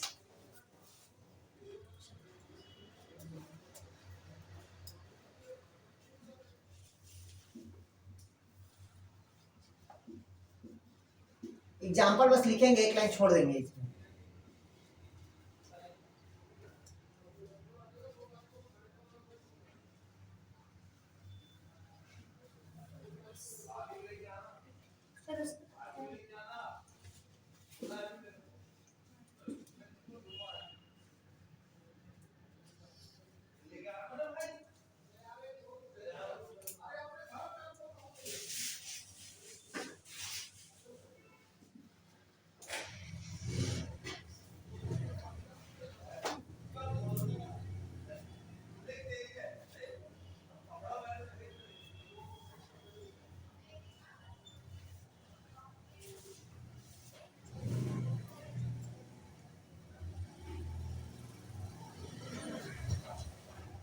पहले समझा दो क्या एक एक करके, आप इधर देखिएगा, पहले समझिएगा, एक करके समझेंगे, समझ आएगा आपको। इधर देखिएगा, पहला क्या अपने पास क्या कहता है, हाइड्रोफिटिक एडाप्टेशन, मतलब जल में होने वाले, मतलब जल में कोई भी पौधा क्या होता है अपने आप को एडाप्ट करेगा, उसको हम क्या कहते हैं भाई, हाइड्रोफिटिक एडाप्टेशन। तो हाइड्रोफिटिक एडाप्टेशन को अलग अलग ग्रुप में बांटा गया। पहला कहता है सबमरीज्ड हाइड्रोफाइट्स। सबमरीज्ड मतलब समझते हैं जल निमग्न पौधे। क्या पौधे कहता है, हिंदी में कहता है भी आपका जल निमग्न जलीय पौधे, मतलब कुल मिला के पूरे जल के ऊपर क्या रहता है, वो आश्रित रहता है, डूबा रहता है, जल के नीचे रहेगा, वो कहलाता है सबमरीज्ड हाइड्रोफाइट्स। मतलब जल निमग्न पौधे पूरे जल के अंदर ही रहेगा, उसे क्या कहेंगे, जल निमग्न पौधे। ये कितने प्रकार का होगा, तो दो। पहला होता है रूटेड सबमरीज्ड हाइड्रोफाइट्स। क्या कहता है भाई, रूटेड सबमरीज्ड हाइड्रोफाइट्स होगा। रूटेड मतलब होता है जड़ वाला, मतलब जड़ उसका कहाँ रहता है, कीचड़ में रहेगा, और उसका तना ऐसे क्या करेगा, मूव करेगा, उसे हम क्या कहते हैं, रूटेड सबमरीज्ड प्लांट। एग्जांपल लिखिएगा इसका, रूटेड सबमर्ज्ड प्लांट लिखिएगा वेलिसेनेरिया, वेलिसेनेरिया और फोटो लिखिए पोटोमोजिटान, पोटोमोजिटान और नाइटेला, हाँ नाइटेला। एग्जाम्पल ही पूछता है यार, ये रूटेड सबमर्ज्ड प्लांट है। क्लियर है तक के? मतलब ये पूरे कहाँ रहता है? पानी के अंदर। आगे समझ यहाँ तक क्या? दूसरा देखिएगा, दूसरा कहता है फ्लोटिंग सबमर्ज्ड हाइड्रोफाइट्स। दूसरा क्या होगा? Floating submerged hydrophytes. फ्लोटिंग मतलब समझते हो? तैरने वाला। एग्जाम्पल लिखिएगा इसमें। सर हाँ सर शुरू में ठीक आता है, फिर ये अब जैसे जैसे क्लास लास्ट होती है ब्लर दिखने लगता है ये अक्षर, बड़े लिखा होता है सर। हाँ ठीक है, बड़े लिखेंगे।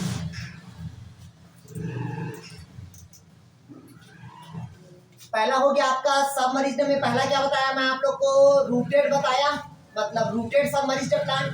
दूसरा क्या बताया मैं आप लोग को? Floating submerged hydrophytes plants. इसका एग्जांपल लिखेंगे आप लोग, हाइड्रीला। इसका एग्जांपल होगा हाइड्रीला।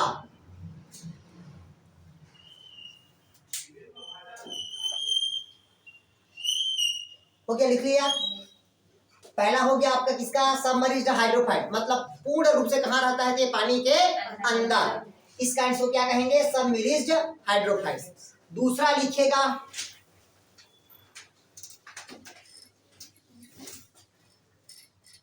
पहला हो गया आपका सबमर्ज्ड का। दूसरा लिखेगा फ्लोटिंग, दूसरा लिखेगा फ्लोटिंग हाइड्रोफाइट्स।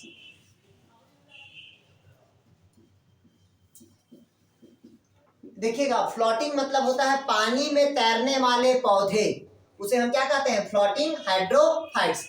ये भी दो प्रकार के होगा। पहला लिखेगा फ्री फ्लोटिंग,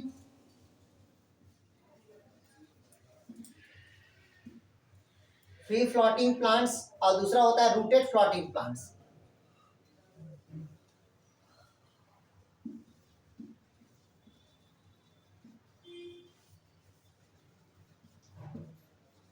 देखिए एग्जांपल समझिएगा,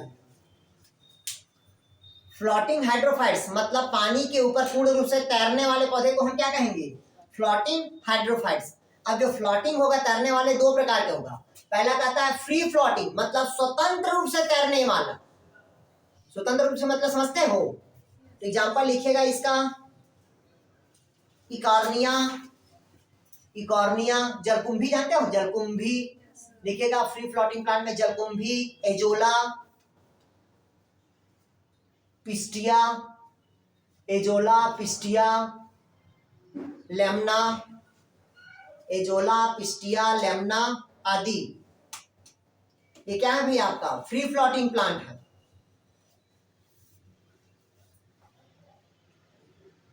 लिख लिए। अब दूसरा देखिएगा, दूसरा कहता है रूटेड फ्लोटिंग प्लांट। क्या कहता है दूसरा भाई? Rooted floating plants. इसके एग्जांपल लिखिएगा, ट्राफा, ट्राफा लिखिएगा, कीचड़ में संलग्न रहते हैं ना। निम्फिया, निम्फिया मतलब समझते हैं ना? कमल वमल जानते हो? कीचड़ में रहता है उसका जड़, लेकिन वो ऊपर ऐसे फ्लोटिंग करते रहता है, मूव करते रहता है। क्लियर हुआ? ये कौन होगा भाई? आपका रूटेड फ्लोटिंग प्लांट्स। हो गया यहाँ तक क्या? तीसरा लिखेगा एम्फीबियंस प्लांट। तीसरा लिखेगा एम्फीबियंस।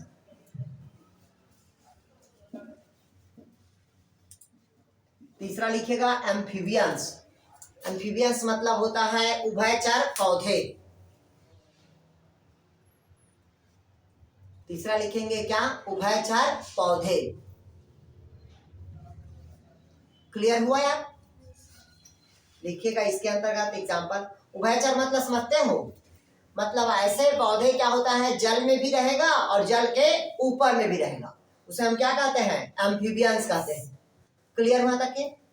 आया कोई नहीं आया आपको? ठीक, एग्जांपल लिखिएगा इसका, साइपेरस, एग्जाम्पल लिखेगा साइपेरस, पालिगोनम। पालिगोनम और कहीं पढ़े हो क्या आप लोग? मोस्ट इंपॉर्टेंट टॉपिक है पालिगोनम। कौन बताएगा पालिगोनम? हिंड करें। स्पोरिक भी बता दिया, उसके पहले जोड़ना है आपको।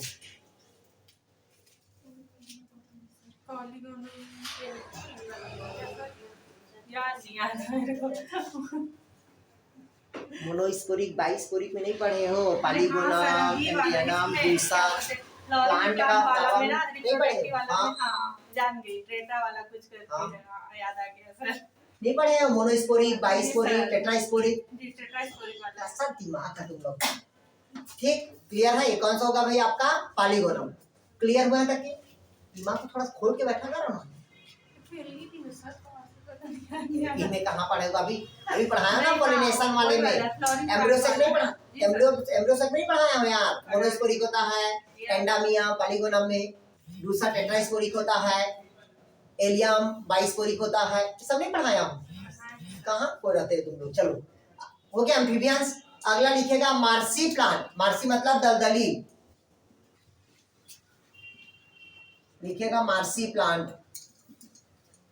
मार्सी प्लांट मतलब होता है सॉरी एम्फीबियंस का एग्जांपल दूसरा हो गया। ये मतलब साइप्रस और पालिगोनम इसका है, मार्सी प्लांट का, दलदल जगह का। इसका एग्जांपल लिखिएगा, एम्फीबियंस का एग्जांपल लिखिएगा आप लोग रैननकुलस। रैननकुलस और लिखिए सैजिटेरिया। सैजिटेरिया इसका बल्कि एग्जांपल होगा आपका पालिगोनम साइप्रस और पालिगोनम। मार्सी प्लांट में लिखिएगा साइप्रस और पालिगोनम, दलदल जगह पे। हो गया यहाँ तक? क्या अगर आपसे पूछा हाइड्रोफिट चीज मतलब समझ गए? जितना भी जल में पाए जाने वाले पौधा जो अपने आप को अडॉप्ट करेगा वो क्या कहलाएगा? हाइड्रोफिटिक प्लांट्स कहलाएगा। क्लियर हुआ? दूसरा लिखिएगा आपका बल्कि, अब इसका बहुत सारे चीज दिया हुआ है, मतलब एनाटॉमिकल दिया है, रूट एनाटॉमिकल, स्टेम एनाटॉमिकल। ठीक, इसको पढ़ने की जरूरत नहीं है, सिर्फ इसका एग्जांपल ही पूछता है यार। ठीक, दूसरा लिखेगा जीरोफिटिक प्लांट्स। लिखेगा जीरोफिटिक प्लांट्स। हाँ, अब अगला लिखेगा जीरोफिटिक प्लांट। हाँ, एडाप्टेशन में।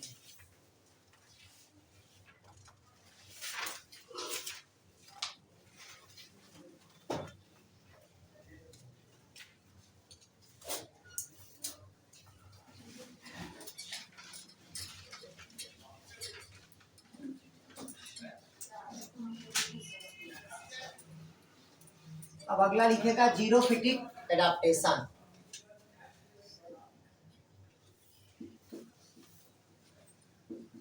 जीरोफाइट्स। जीरोफाइट्स मतलब समझिएगा, इसमें लिखा है आपका, मतलब जो जीरोफाइट्स मतलब क्या होता है? जो मरुस्थली जगह पे जो अपने आप को क्या करता है? एडाप्ट करता है। ऐसे प्लांट को हम क्या कहते हैं भाई? जीरोफिटिक प्लांट्स कहते हैं। जैसे देखिएगा जीरोफिटिक प्लांट में बहुत सारे उसके बॉडी में क्या होता है? एडाप्टेशन होता है, चेंजेस आता है। जैसे कि क्या होना? संकन स्टोमेटा का होना। जितना भी पानी में रहता है उसमें क्या होगा? स्टोमेटा का अभाव रहता है, कम डेवलपमेंट होता है, कम विकसित होता है। और जितना भी पानी में पौधा रहेगा उस समय क्या रहेगा? इंटरसेलुलर स्पेस रहेगा। और लेकिन जीरोफिटिक प्लांट वाला रहेगा उसमें इंटरसेलुलर स्पेस क्या रहेगा? अब्सेंट रहेगा, लेकिन उसमें वैक्यूल्स ज्यादा रहता है, जिसमें भोज्य पदार्थ क्या रहेगा? संग्रहित होता है। ये जीरोफिटिक का कैरेक्टर। क्लियर हुआ? तो जीरोफिटिक मतलब मरुस्थली जगह पे जो पौधा अपने आप को क्या करेगा? एडाप्ट करेगा, उसे हम क्या कहते हैं भाई? जीरोफिटिक प्लांट्स कहते हैं। अब उसकी क्या क्या विशेषताएं है उसको लिखिएगा। ठीक, हाँ, इसकी विशेषताएं जो मुख्य रूप से पूछता है कि किसमें क्या पाया जाता है। ठीक, तो इसकी विशेषताएं में पहला लिखिएगा शुष्कता निरोधी पौधे। शुष्कता मतलब लिखिएगा ड्रॉट स्कैपिंग प्लांट। पहला लिखिएगा ड्रॉट स्कैपिंग प्लांट।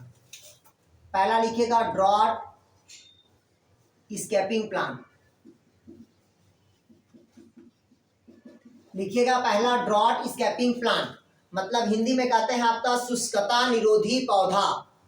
लिखिएगा शुष्कता निरोधी पौधा, मतलब ड्रॉट, सूखा के प्रति अपने आप को कैसे वो अडाप्ट करता है। एग्जाम्पल लिखिएगा आप लोग केसिया टोरा। केसिया टोरा जानते हो यार? वो क्या अक्षर होता चरोटा, चरोटा देखे हो ना कहाँ एकदम ड्रॉट सूखा जगह पे ग्रोथ कर देता है, करता है कि नहीं करता है यार? लेकिन सूखा पे रहता है भाई, जहाँ सूखा रहता है उसी जगह पे। अभी देखिएगा अभी पूरा सूखे जगह पे क्या करता है, ग्रोथ करता है। केसिया टोरा एग्जाम्पल लिखिए आप, आर्जीमोन मैक्सिकाना, लिखिएगा आर्जीमोन मैक्सिकाना। इसको जानते हो आर्जीमोन को यार? है। भैंस कटैया को भैंस कटैया नहीं, पीली कटोरी रहता है, पीली वाला। क्लियर हुआ यार? क्लियर हुआ तक के? पहला हो गया ड्रॉट। दूसरा लिखेगा सेक्यूलेंट प्लांट। सेक्यूलेंट प्लांट मतलब क्या होगा, मांसल पौधे। दूसरा लिखेगा सेक्यूलेंट प्लांट, मांसल पौधे। लिखेगा सेक्यूलेंट प्लांट, मांसल पौधे। लिखेगा मांसल पौधे में एग्जाम्पल लिखेगा ब्रायोफिलम, ब्रायोफिलम। एलोवेरा मतलब एगेव, एगेव ब्रायो लिख लिए। बहुत सारा होता है, नांगफनी, बिग्नोनिया एस्पेरेगस, बिग्नोनिया एस्पेरेगस, एस्पेरेगस।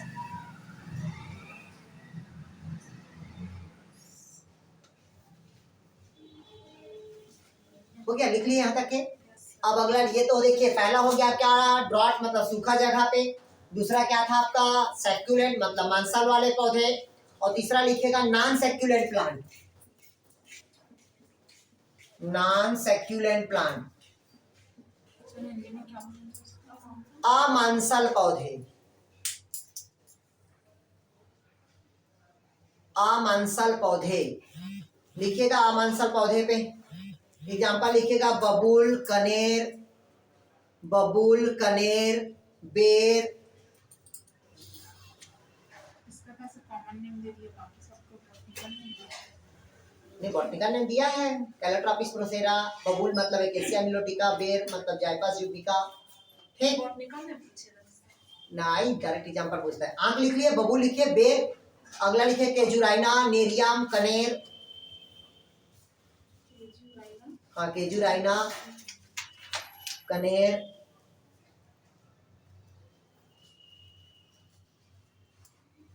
और मैंग्रोव प्लांट का बता दिया था कि दलदल जगह पर उगने वाले पौधे को क्या कहते हैं, मैंग्रोव प्लांट। जिसमें कौन सा, स्टोमेटा के बारे में बता रहे थे, क्या चीज तो रात में जैसे पाया जाता था, क्या बताया था उसमें डाई करके डाई अर्नल तो बताया था यार, लिख लेते हैं। डाई अर्नल स्टोमेटा भाई।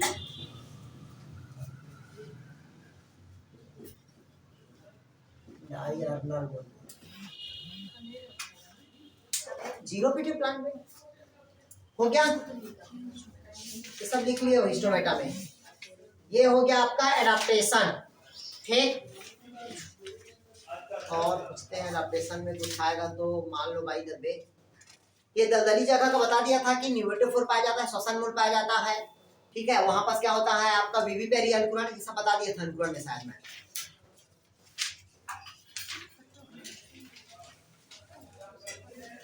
ठीक है, वीडियो पूछ करो एक बार, देखते हैं। ठीक, ये हो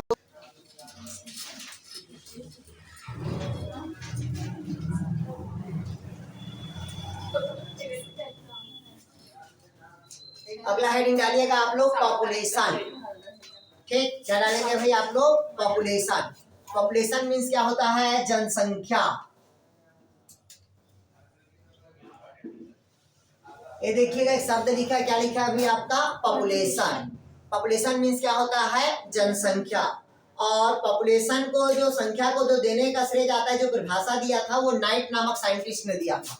किसने दिया था भाई आपका, नाइट नामक साइंटिस्ट ने। कब दिया था, 1965 में दिया था इसकी परिभाषा को। क्लियर हुआ? इसको समझा दूं मैं पॉपुलेशन क्या है। देखिएगा पॉपुलेशन का अध्ययन क्या कहलाता है? डेमोग्राफी कहलाता है। क्या कहलाता है भाई आपका? डेमोग्राफी। अगर आपसे पूछा कि पॉपुलेशन का अध्ययन अंतर्गत किसके अध्ययन किया जाता है तो आपका डेमोग्राफी, मतलब पॉपुलेशन के अध्ययन को अपन क्या कहेंगे भाई? डेमोग्राफी कहेंगे।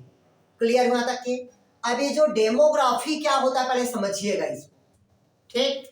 डेमोग्राफी ये होता है कि जितना जनसंख्या बढ़ते जाएगा उतना अधिक मात्रा में पर्यावरण प्रदूषण होते जाएगा। और जनसंख्या बढ़ने का मुख्य कारण था, मैं बता दिया था आप लोग को कि मनोरंजन के साधन में क्या था? आपका कमी था। जब मनोरंजन के साधन में कमी था तो धीरे धीरे क्या होगा? वो कमी मतलब ज्यादा होने लगा मनोरंजन के साधन, तब धीरे धीरे क्या होता है भाई? जनसंख्या की दर घट रहा। पहले अचानक से जनसंख्या दर में क्या हुआ था? वृद्धि हुआ था। अब जनसंख्या दर में क्या हो रहा? कमी हो रहा। क्लियर होने तक? अब जनसंख्या दर को समझने के लिए अलग अलग से क्या किया गया है? इसकी विशेषताएं दिया गया। तो पहला लिखिएगा समष्टि घनत्व, पॉपुलेशन डेंसिटी। पॉपुलेशन मतलब जनसंख्या को ही क्या कहते हैं? पॉपुलेशन कहते हैं। और उसका अध्ययन क्या कहलाएगा? आपका डेमोग्राफी कहलाएगा। अब इसकी विशेषताएं होती है।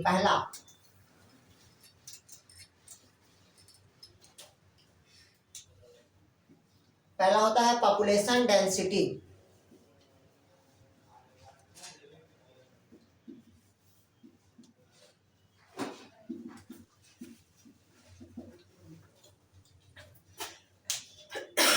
क्या कहता है भाई आपका?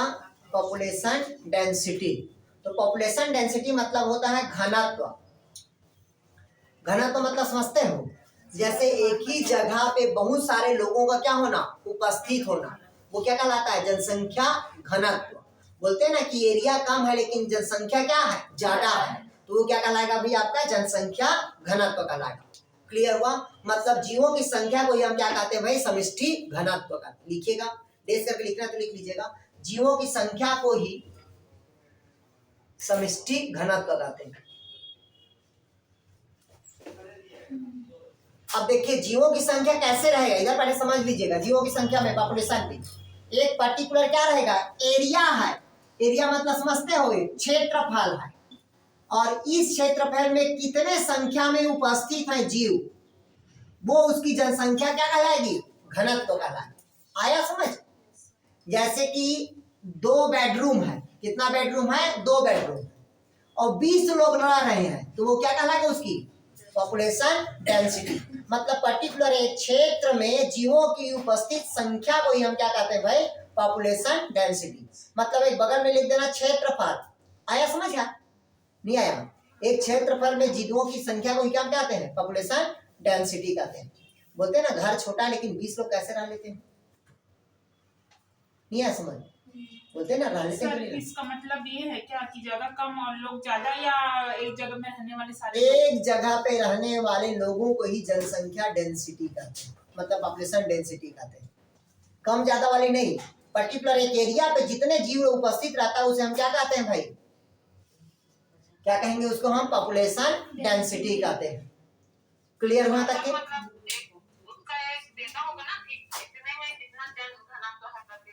नहीं ऐसा कुछ नहीं है। चलिए लिख लीजिए, इसका फार्मूला भी लिख लीजिए भाई। डेंसिटी बराबर D बराबर N/S। लिखेगा समष्टि घनत्व का। अब देखिएगा D बराबर क्या होता है? ये डेंसिटी। D बराबर क्या होगा? डेंसिटी। और N बराबर होता है जीवों की कुल संख्या। जीवों की कुल संख्या कितना है? 10 बटे क्या होगा? यूनिट क्षेत्रफल की संख्या।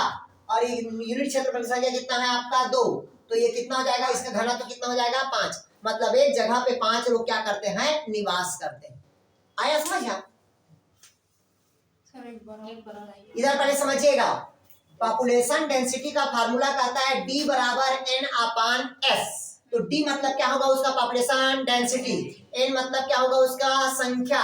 और S मतलब क्या होगा? उसका एरिया या क्षेत्रफल। क्लियर हुआ? अरे भैया बोलते हैं ना, ये देखिएगा जैसे कि हमारा 600 स्क्वायर फीट जमीन है। क्लियर हुआ? कितने लोग ला रहे हैं? तो 20 लोग। तो घनत्व तो क्या होगा? D बराबर N/, क्या हुआ? S हुआ। मतलब ये क्षेत्रफल हुआ और ये जनसंख्या होगा। नहीं है समझ? अब इसमें जो भाग देंगे 0 0 कट जाएगा, नहीं है समझ आ रहा? तो 1 एकम 1 है और 2 एकम 2, 2 तिया 3, मतलब 1/3 क्या होगा? 3 हिस्सा है डेंसिटी। 300 हाँ 1/30, नहीं है समझ आ? मतलब जनसंख्या क्या है? ज्यादा है और एरिया क्या है? कम है। आया समझ आ? नहीं आया? ये लो, अभी नहीं आया। यहाँ पे 10/2 लिख के बराबर 5 लिख के, वो नहीं समझ में आ रहा। काट दिया ना, डेंसिटी निकाले हैं, D बराबर 5 बोल के। क्या बोलेंगे? 10/5 लिखो, पॉइंट में आंसर आना चाहिए। कैसे 2×5 10 दीदी 2×5 10 यार, 2 एकम 2, 2×5 10, तो 5 आंसर नहीं आएगा D बराबर। नीचे भाग दे रहे हैं ना सर। भाग तो दे रहे हैं। अरे, कुछ भी हो सकता है ना सर, कुछ भी हो सकता है, छोटा बड़ा कुछ भी हो सकता है। बड़ा कुछ हो सकता है। भाई ये बताओ, यहाँ 10 है, यहाँ 100 रहेगा, तो ये भी तो हो सकता है। तो यहाँ 10 एकम क्या होगा? और अगर पॉइंट में आंसर आया तो फिर कैसे करेंगे? तो पॉइंट में आंसर आने के लिए जैसे मान लीजिए कितना है, यहाँ पास से 2 है, यहाँ पास कितना है? 5 है। इधर पहले समझ लो, हेलो 2/5 कितना है? 5 है।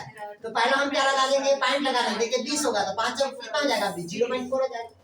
हाँ तो वैसे तो उस टाइम ए, कैसा होगा उस टाइम? ऐसा होगा वहाँ अगर 20 रहता तब होता सर, ये 20 रहता तब होता ना यार पॉइंट में। 0.5 आता 20 रहता तो बट माया, अरे ऐसा कुछ नहीं है, नीचे का छोटा बड़ा वो कुछ भी हो सकता है। वो तो कट जाता है ना भाग देने से, पॉइंट पे ठीक। आता है। नीचे का बड़ा नीचे का बड़ा रहेगा, ऊपर का छोटा हमेशा पॉइंट में आएगा। आया समझ? क्लियर हुआ? चलिए अगला लिखिएगा, हो गया डेंसिटी। दूसरा लिखिएगा जन्म दर, बर्थ रेट। दूसरा लिखिएगा बर्थ रेट, जन्म दर। सर जैसे क्वेश्चन देगा ऐसे तो उसका दिया रहेगा ना संख्या और आओ क्षेत्रफल। लिखिएगा बर्थ रेट। बर्थ रेट मतलब समझते हो? नेटिलिटी, जन्म दर।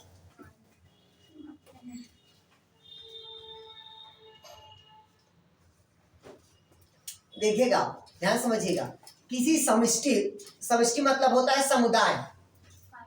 जैसे कि एक समुदाय है, इस समुदाय में नए जीवों को उत्पन्न होने की संख्या को हम क्या कहेंगे? बर्थ रेट कहते हैं। आया समझ? और अगर इकाई समय में अधिक मात्रा में जो जन्म हो रहा है वो क्या कहलाएगा? अधिकतम जन्म दर कहलाएगा। इकाई समय में जैसे 1 मिनट में कितना पैदा हो रहा है? 5, तो वो अधिकतम जन्म दर हो रहा है। नहीं है समझ है? अधिकतम जन्म दर हो रहा है।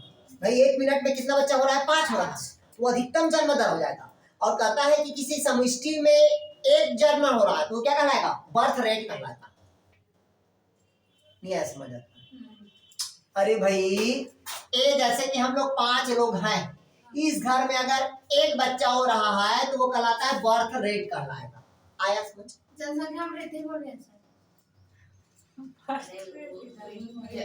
जनसंख्या वृद्धि हो रहा है लेकिन जन्म दर में वृद्धि हो रहा है। हाँ हाँ आया समझ यहाँ तक के? अगर इसी इकाई समय में अगर 5 लोग हो और 5 में से अगर 4 लोग बच्चा पैदा कर दिए तो ये अधिकतम जन्म दर की कैटेगरी पे आएगा। मतलब इकाई समय में अगर 1 है तो 1 ही बच्चा हुआ तो वो जन्म दर हुआ। अगर इकाई समय से अधिक मतलब जन्म देने लगा तो अधिकतम जन्म दर कहलाएगा। आया आपको समझ? सर लिखेंगे कैसे? चलिए लिख ली इसको। लिखिएगा किसी समष्टि द्वारा, लिखिए किसी समष्टि द्वारा उत्पन्न जीवों की औसत संख्या को जन्म दर कहते हैं। किसी समष्टि द्वारा उत्पन्न जीवों की औसत संख्या को जन्म दर कहते हैं।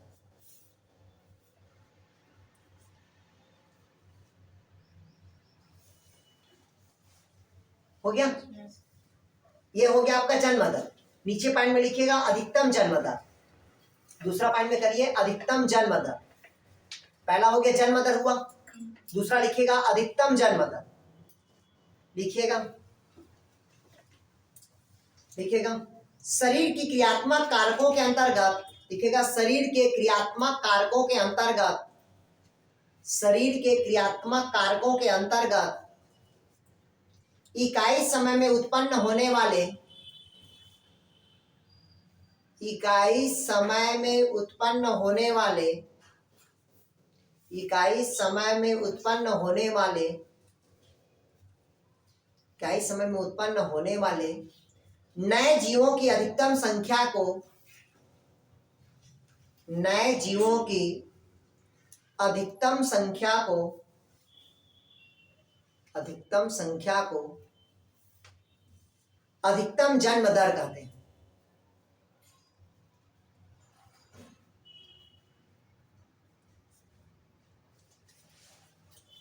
हो गया। नीचे लिखेगा वास्तविक जन्म दर, नीचे लिखे तीसरा लाइन पे वास्तविक जन्म दर, तीसरा पॉइंट लिखेगा। पहले समष्टि में जितना बच्चा पैदा हुआ क्या कहलाया, वो जन्म दर था।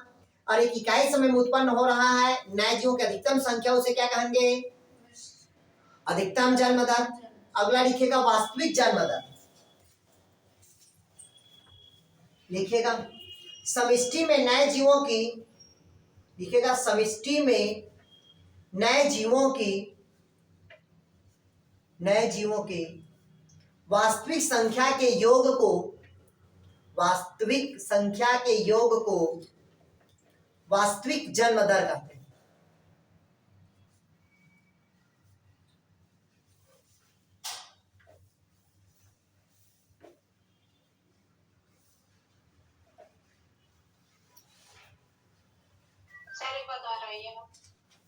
लिखिएगा इकाई समय में, लिखिए समष्टि में नए जीवों की वास्तविक संख्या के योग को वास्तविक जन्म दर कहते हैं। ध्यान से समझिएगा कैसे होता है, तीनों अलग अलग है। नहीं आया समझ आपको? इधर पहले समझिए भाई, पहले समझिए, इधर देखिए। जैसे एक माता, पहले समझ लीजिएगा, एक माता है, माता मतलब मान लीजिएगा एक सर्प है। क्या है, एक सर्प है, ठीक, सर्प बोलते हैं, एक सर्प है। क्लियर हुआ तक के? कितना अंडा दिया, 20 अंडा, ठीक, कितना अंडा दिया, 20। तो ये क्या कहलाएगा, उसका जन्म दर किया। क्लियर हुआ तक के? अब 20 जन्म पैदा किया अंडा, तो कुछ अंडा ढूल के बाहर चल दिया, ढूल के बाहर चल दिया मतलब मान लो उसकी क्या हो गया, डेथ। बचा कितना, 10। बचा कि नहीं बचा, 10। और जो 10 बचेगा भाई, अधिकतम जन्म दर 1 होना था, 1 होना था, तो हुआ कितना, तो ये अधिकतम जन्म दर हुआ। अरे भैया मनुष्य के 1 से अधिक बच्चा हो जाता है, बोलते ना अधिकतम पैदा हो गया, तो अधिकतम जन्म दर हुआ। क्लियर हो तक के? अब 20 जन्म हो गया तो ये अधिकतम हो गया। अब 20 में से 10 मर गया, तो बचा कितना, तो जो 10 बचा वही क्या कहलाएगा, उसका वास्तविक जन्म दर कहलाएगा। अच्छा, यस सर। आया, कुछ समझ नहीं आया? मनुष्य में अगर होगा तो कैसा होगा? हाँ, तो मनुष्य में होगा, मनुष्य में अगर 1 हुआ तो समष्टि में हो रहा है, तो वो क्या कहलाएगा, जन्म दर कहलाएगा। आया समझ? अब अगर 2 हो गया तो बच्चा एक ही हुआ है। हाँ, और अधिकतम दर किसको बोलेंगे? अधिकतम दर नहीं बोल सकते उसको, जन्म दर कहते हैं। उसी पर जन्म दर कहलाएगा। अधिकतम मतलब होता है कि अब जैसे गवर्नमेंट बोलता है, गवर्नमेंट क्या बोलता है, हम दो हमारे एक। पहले गवर्नमेंट बोलता था हम दो हमारे 2, अब गवर्नमेंट बोलता है हम दो हमारे 1। अगर 1 से ज्यादा हो गया तो अधिकतम जन्म दर हो गया। नहीं है समझ? अब 2 है, 2 पैदा हुआ और 1 का डेथ हो गया, तो वो वास्तविक जन्म दर। नहीं है समझ? भाई बोलते हैं ना वास्तव में कितने लोग हो आप लोग, आप बोलते हो ना हम 20 समोसा लाना सर, तो बोलते हो अधिकतम कितने लोग हो, तो 20, तो 20 समोसा लग गया। अरे वास्तविक में कितने लोग थे, 5। नहीं आया समझ? नहीं आया समझ? आया कि नहीं आया? तो ये कहलाता है इसके जन्म दर कहलाता। आया समझ? अरे जैसे शादी में जाओगे तो अधिकतम कितने लोग आ सकते हो, 200 500 लोग बताते हैं, 500 बारात में आएंगे बोलते हैं, और लेकिन जितने लोग आए हैं वही तो वास्तविक होगा ना। नहीं आया? क्लियर हुआ? अब अगला लिखेगा हाँ, इसका वो प्रभाव लिख लो, फार्मूला लिखे जन्म दर का। लिखेगा जन्म दर बराबर वार्षिक दर, लिखेगा वार्षिक जन्म बटे मध्य वर्ष की जनसंख्या। मध्य वर्ष की वास्तविक ही जनसंख्या बोल रही हूँ।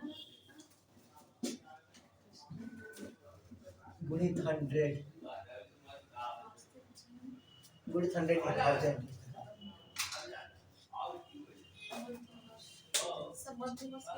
देखिएगा जन्म दर बराबर वार्षिक जन्म बटे क्या होता है मध्य वर्ष की जनसंख्या, मतलब एक साल में कितना बच्चा पैदा हुआ।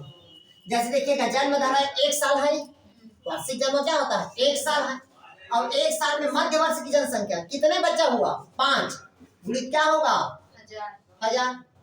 नहीं है समझ में ये रहता है 200 तो 5 एकम 5 दूनी 10 तो वास्तविक जन्म दर क्या हुआ उसका जन्म दर 200 हुआ। आपको समझ गया। चलिए अगला लिखेगा मृत्यु दर डेथ रेशियो।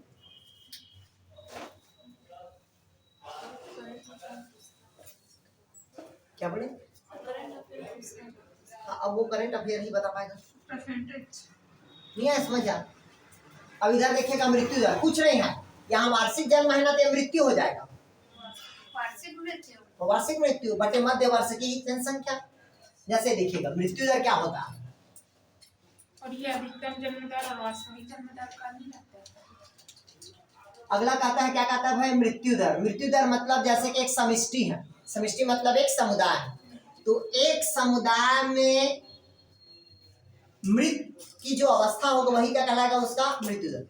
जैसे लिखा है यहाँ पर से एक इकाई समय में समष्टि में मरने वाले जीवों की औसत संख्या को क्या कहेंगे मृत्यु दर कहते हैं, औसत संख्या।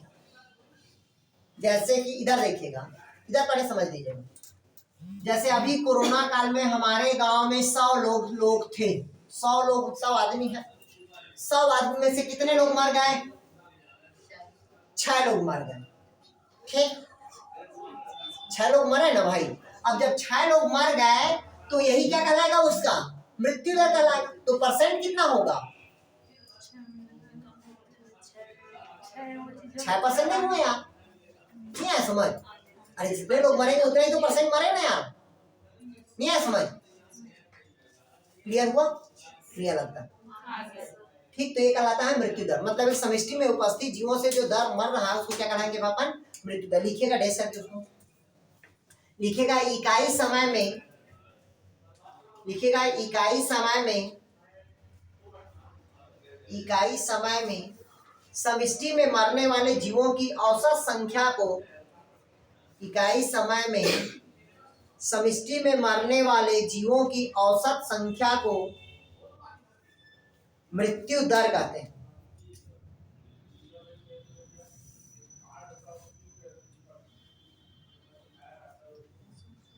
अभी देखिएगा मृत्यु दर क्या हुआ, अभी कम हुआ है, जन्म दर क्या हुआ है बढ़ रहा है। इस कारण जनसंख्या क्या हो रहा है बढ़ रहा है, और जनसंख्या वृद्धि का दूसरा कारण होता है नए नए हॉस्पिटल का खुलना। ठीक, हॉस्पिटल इतना ज्यादा खुल रहा है जिससे लोग क्या हो रहे हैं मृत्यु कम हो रहा, मतलब संसाधन की पूर्ति हो रहा है ज्यादा, मतलब नए नए टेक्निक आ रहा है जिससे जीवों को क्या कर रहे हैं आसानी से बचा लें। नहीं तो पहले क्या था गाँव में वो प्रेग्नेंट है तो उसको लाते लाते वही रास्ते में खत्म हो गया, वो नहीं आया समझ। साधन नहीं था, एम्बुलेंस नहीं था, आजकल तो हर एम्बुलेंस आ गया, आया समझ। हाँ बहुत गाँव में तो हो गया, हम लोग की तरफ मतलब ठीक नहीं क्लियर वहां तक क्या। अगला लिखेगा, दूर हॉस्पिटल, अगला लिखेगा वयस वितरण, एज डिस्ट्रीब्यूशन। अगला लिखेगा एज डिस्ट्रीब्यूशन, लिखेगा एज डिस्ट्रीब्यूशन,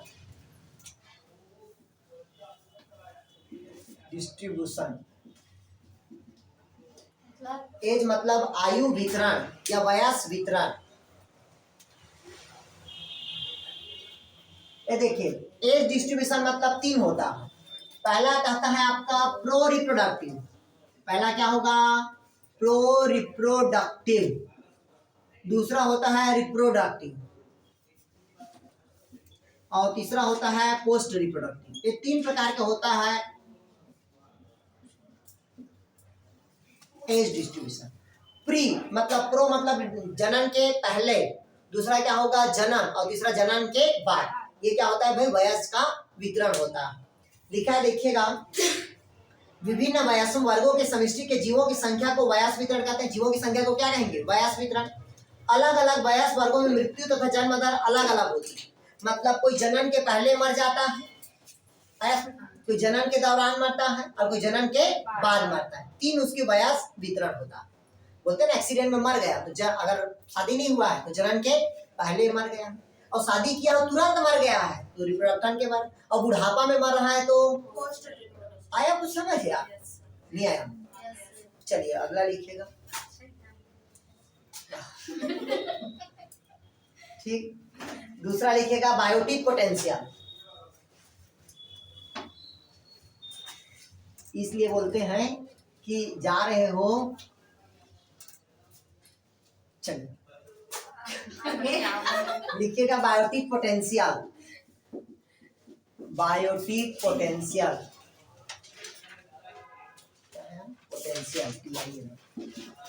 लिखिएगा बायोटिक पोटेंशियल मतलब बोलते हैं जीवी अभिभाव।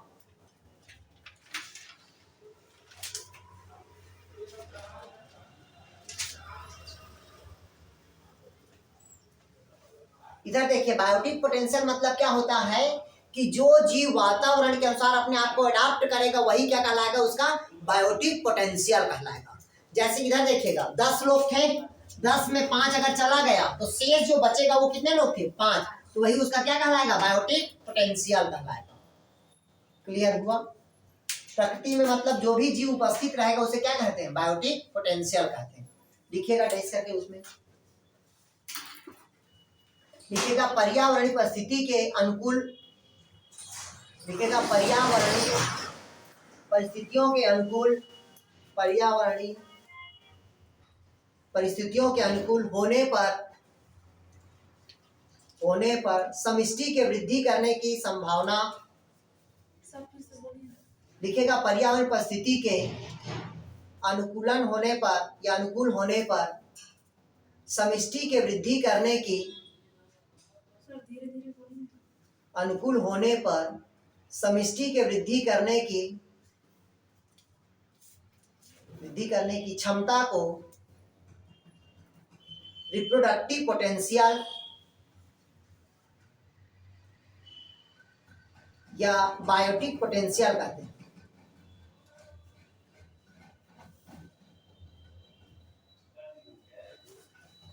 हो गया?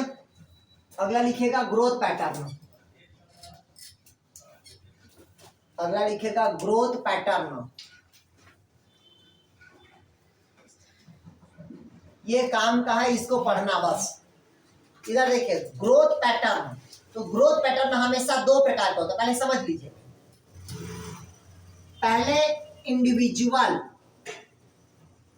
मतलब समझते हो? व्यक्तित्व, अकेले एक व्यक्ति पे जो ग्रोथ होगा वो ऐसा ग्रोथ होता है, एक व्यक्ति पे।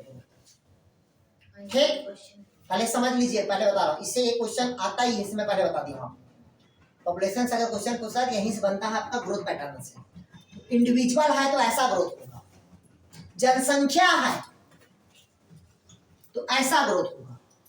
ध्यान समझिए, एक व्यक्ति का ग्रोथ कैसा होगा? ऐसा होगा, एस आकार का होगा, जिसको हम क्या कहते हैं? सिग्माइड ग्रोथ कहेंगे। क्लियर हुआ? अगर जनसंख्या पे हो रहा है तो जे ग्रोथ कहलाएगा। जैसे इसको एस ग्रोथ बोलते हैं, इसको जे ग्रोथ बोलते हैं। आगे समझ? इंडिविजुअल में कैसा होगा? हमेशा सिग्माइड ग्रोथ होगा, एस आकार का।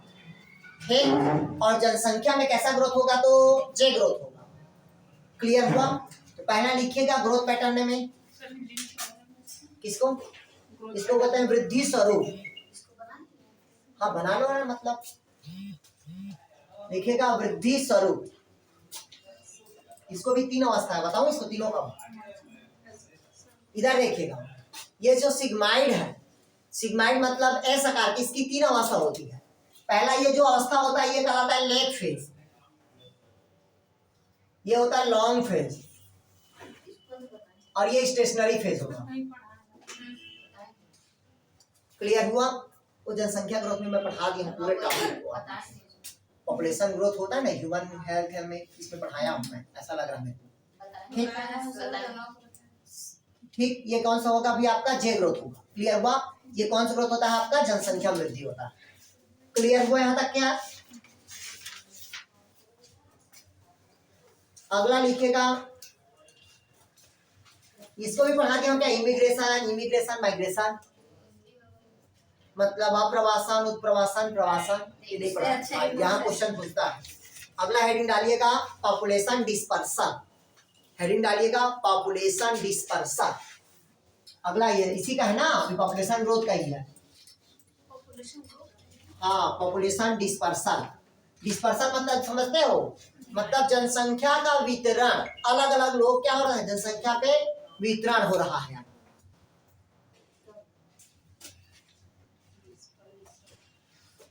क्या लिखे यार आप लोग? Population dispersal.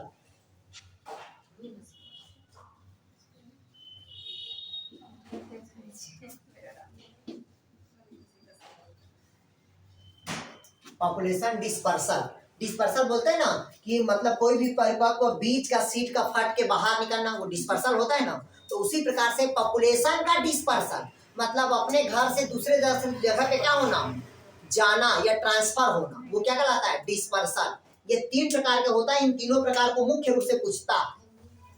ठीक, इसको हिंदी में बोलते हैं समष्टि परिक्षेपण।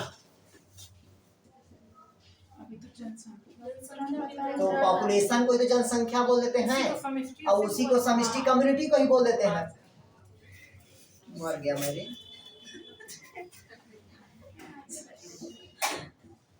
लिख लो भाई, उसे अच्छा कम्युनिटी डिस्पर्सन, उसको समुदाय बोल देते हैं या समष्टि बोल देते हैं उसी को।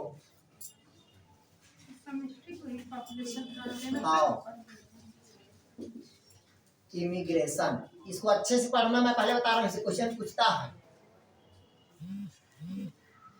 अप्रवासन,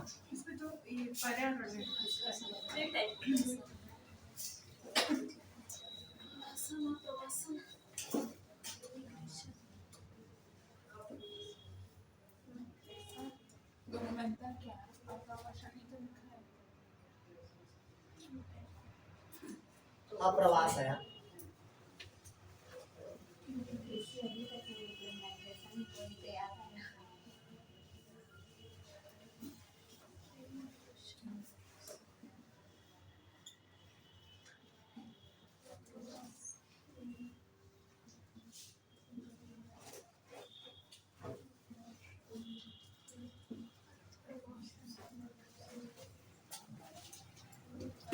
चलिए इसको लिख लीजिएगा भाई, इन तीनों से क्वेश्चन कभी कभी क्वेश्चन पूछ देता है।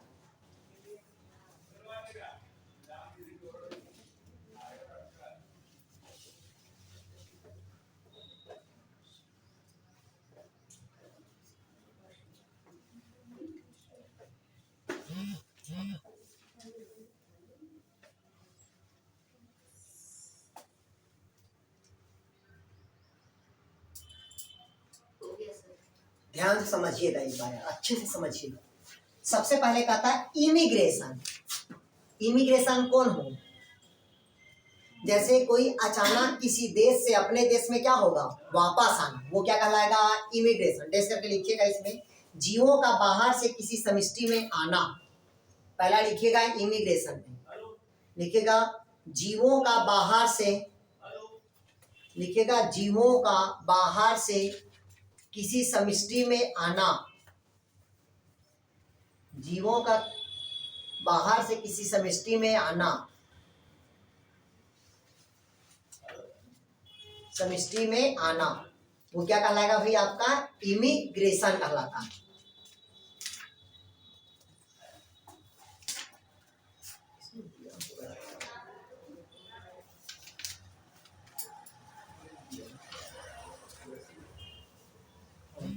जीवों की समष्टि से क्या होना भाई? आपका आना, ये क्या कहलाता है भाई? आपका इमिग्रेशन कहलाएगा। क्लियर यहाँ तक के? दूसरा लिखिएगा इमिग्रेशन, ये था इमिग्रेशन वाला। दूसरा क्या था? इमिग्रेशन। लिखिएगा उसमें डेस करके, जीवों का किसी समष्टि से बाहर जाना। लिखिएगा जीवों का किसी समष्टि से बाहर जाना। बाहर से आया क्या कहलाया? इमिग्रेशन। और दूसरा क्या है? इमिग्रेशन, मतलब समष्टि से कहाँ जाना? बाहर जाना, वो क्या कहलाएगा? आपका इमिग्रेशन। आया समझ? तीसरा लिखिएगा माइग्रेशन। देखिएगा, देखिए किसी समष्टि से बाहर जाना, किसी समष्टि से बाहर जाना और पुनः वापस आना, किसी समष्टि से बाहर जाना और पुनः वापस आना, ये क्या कहलाएगा भाई? माइग्रेशन।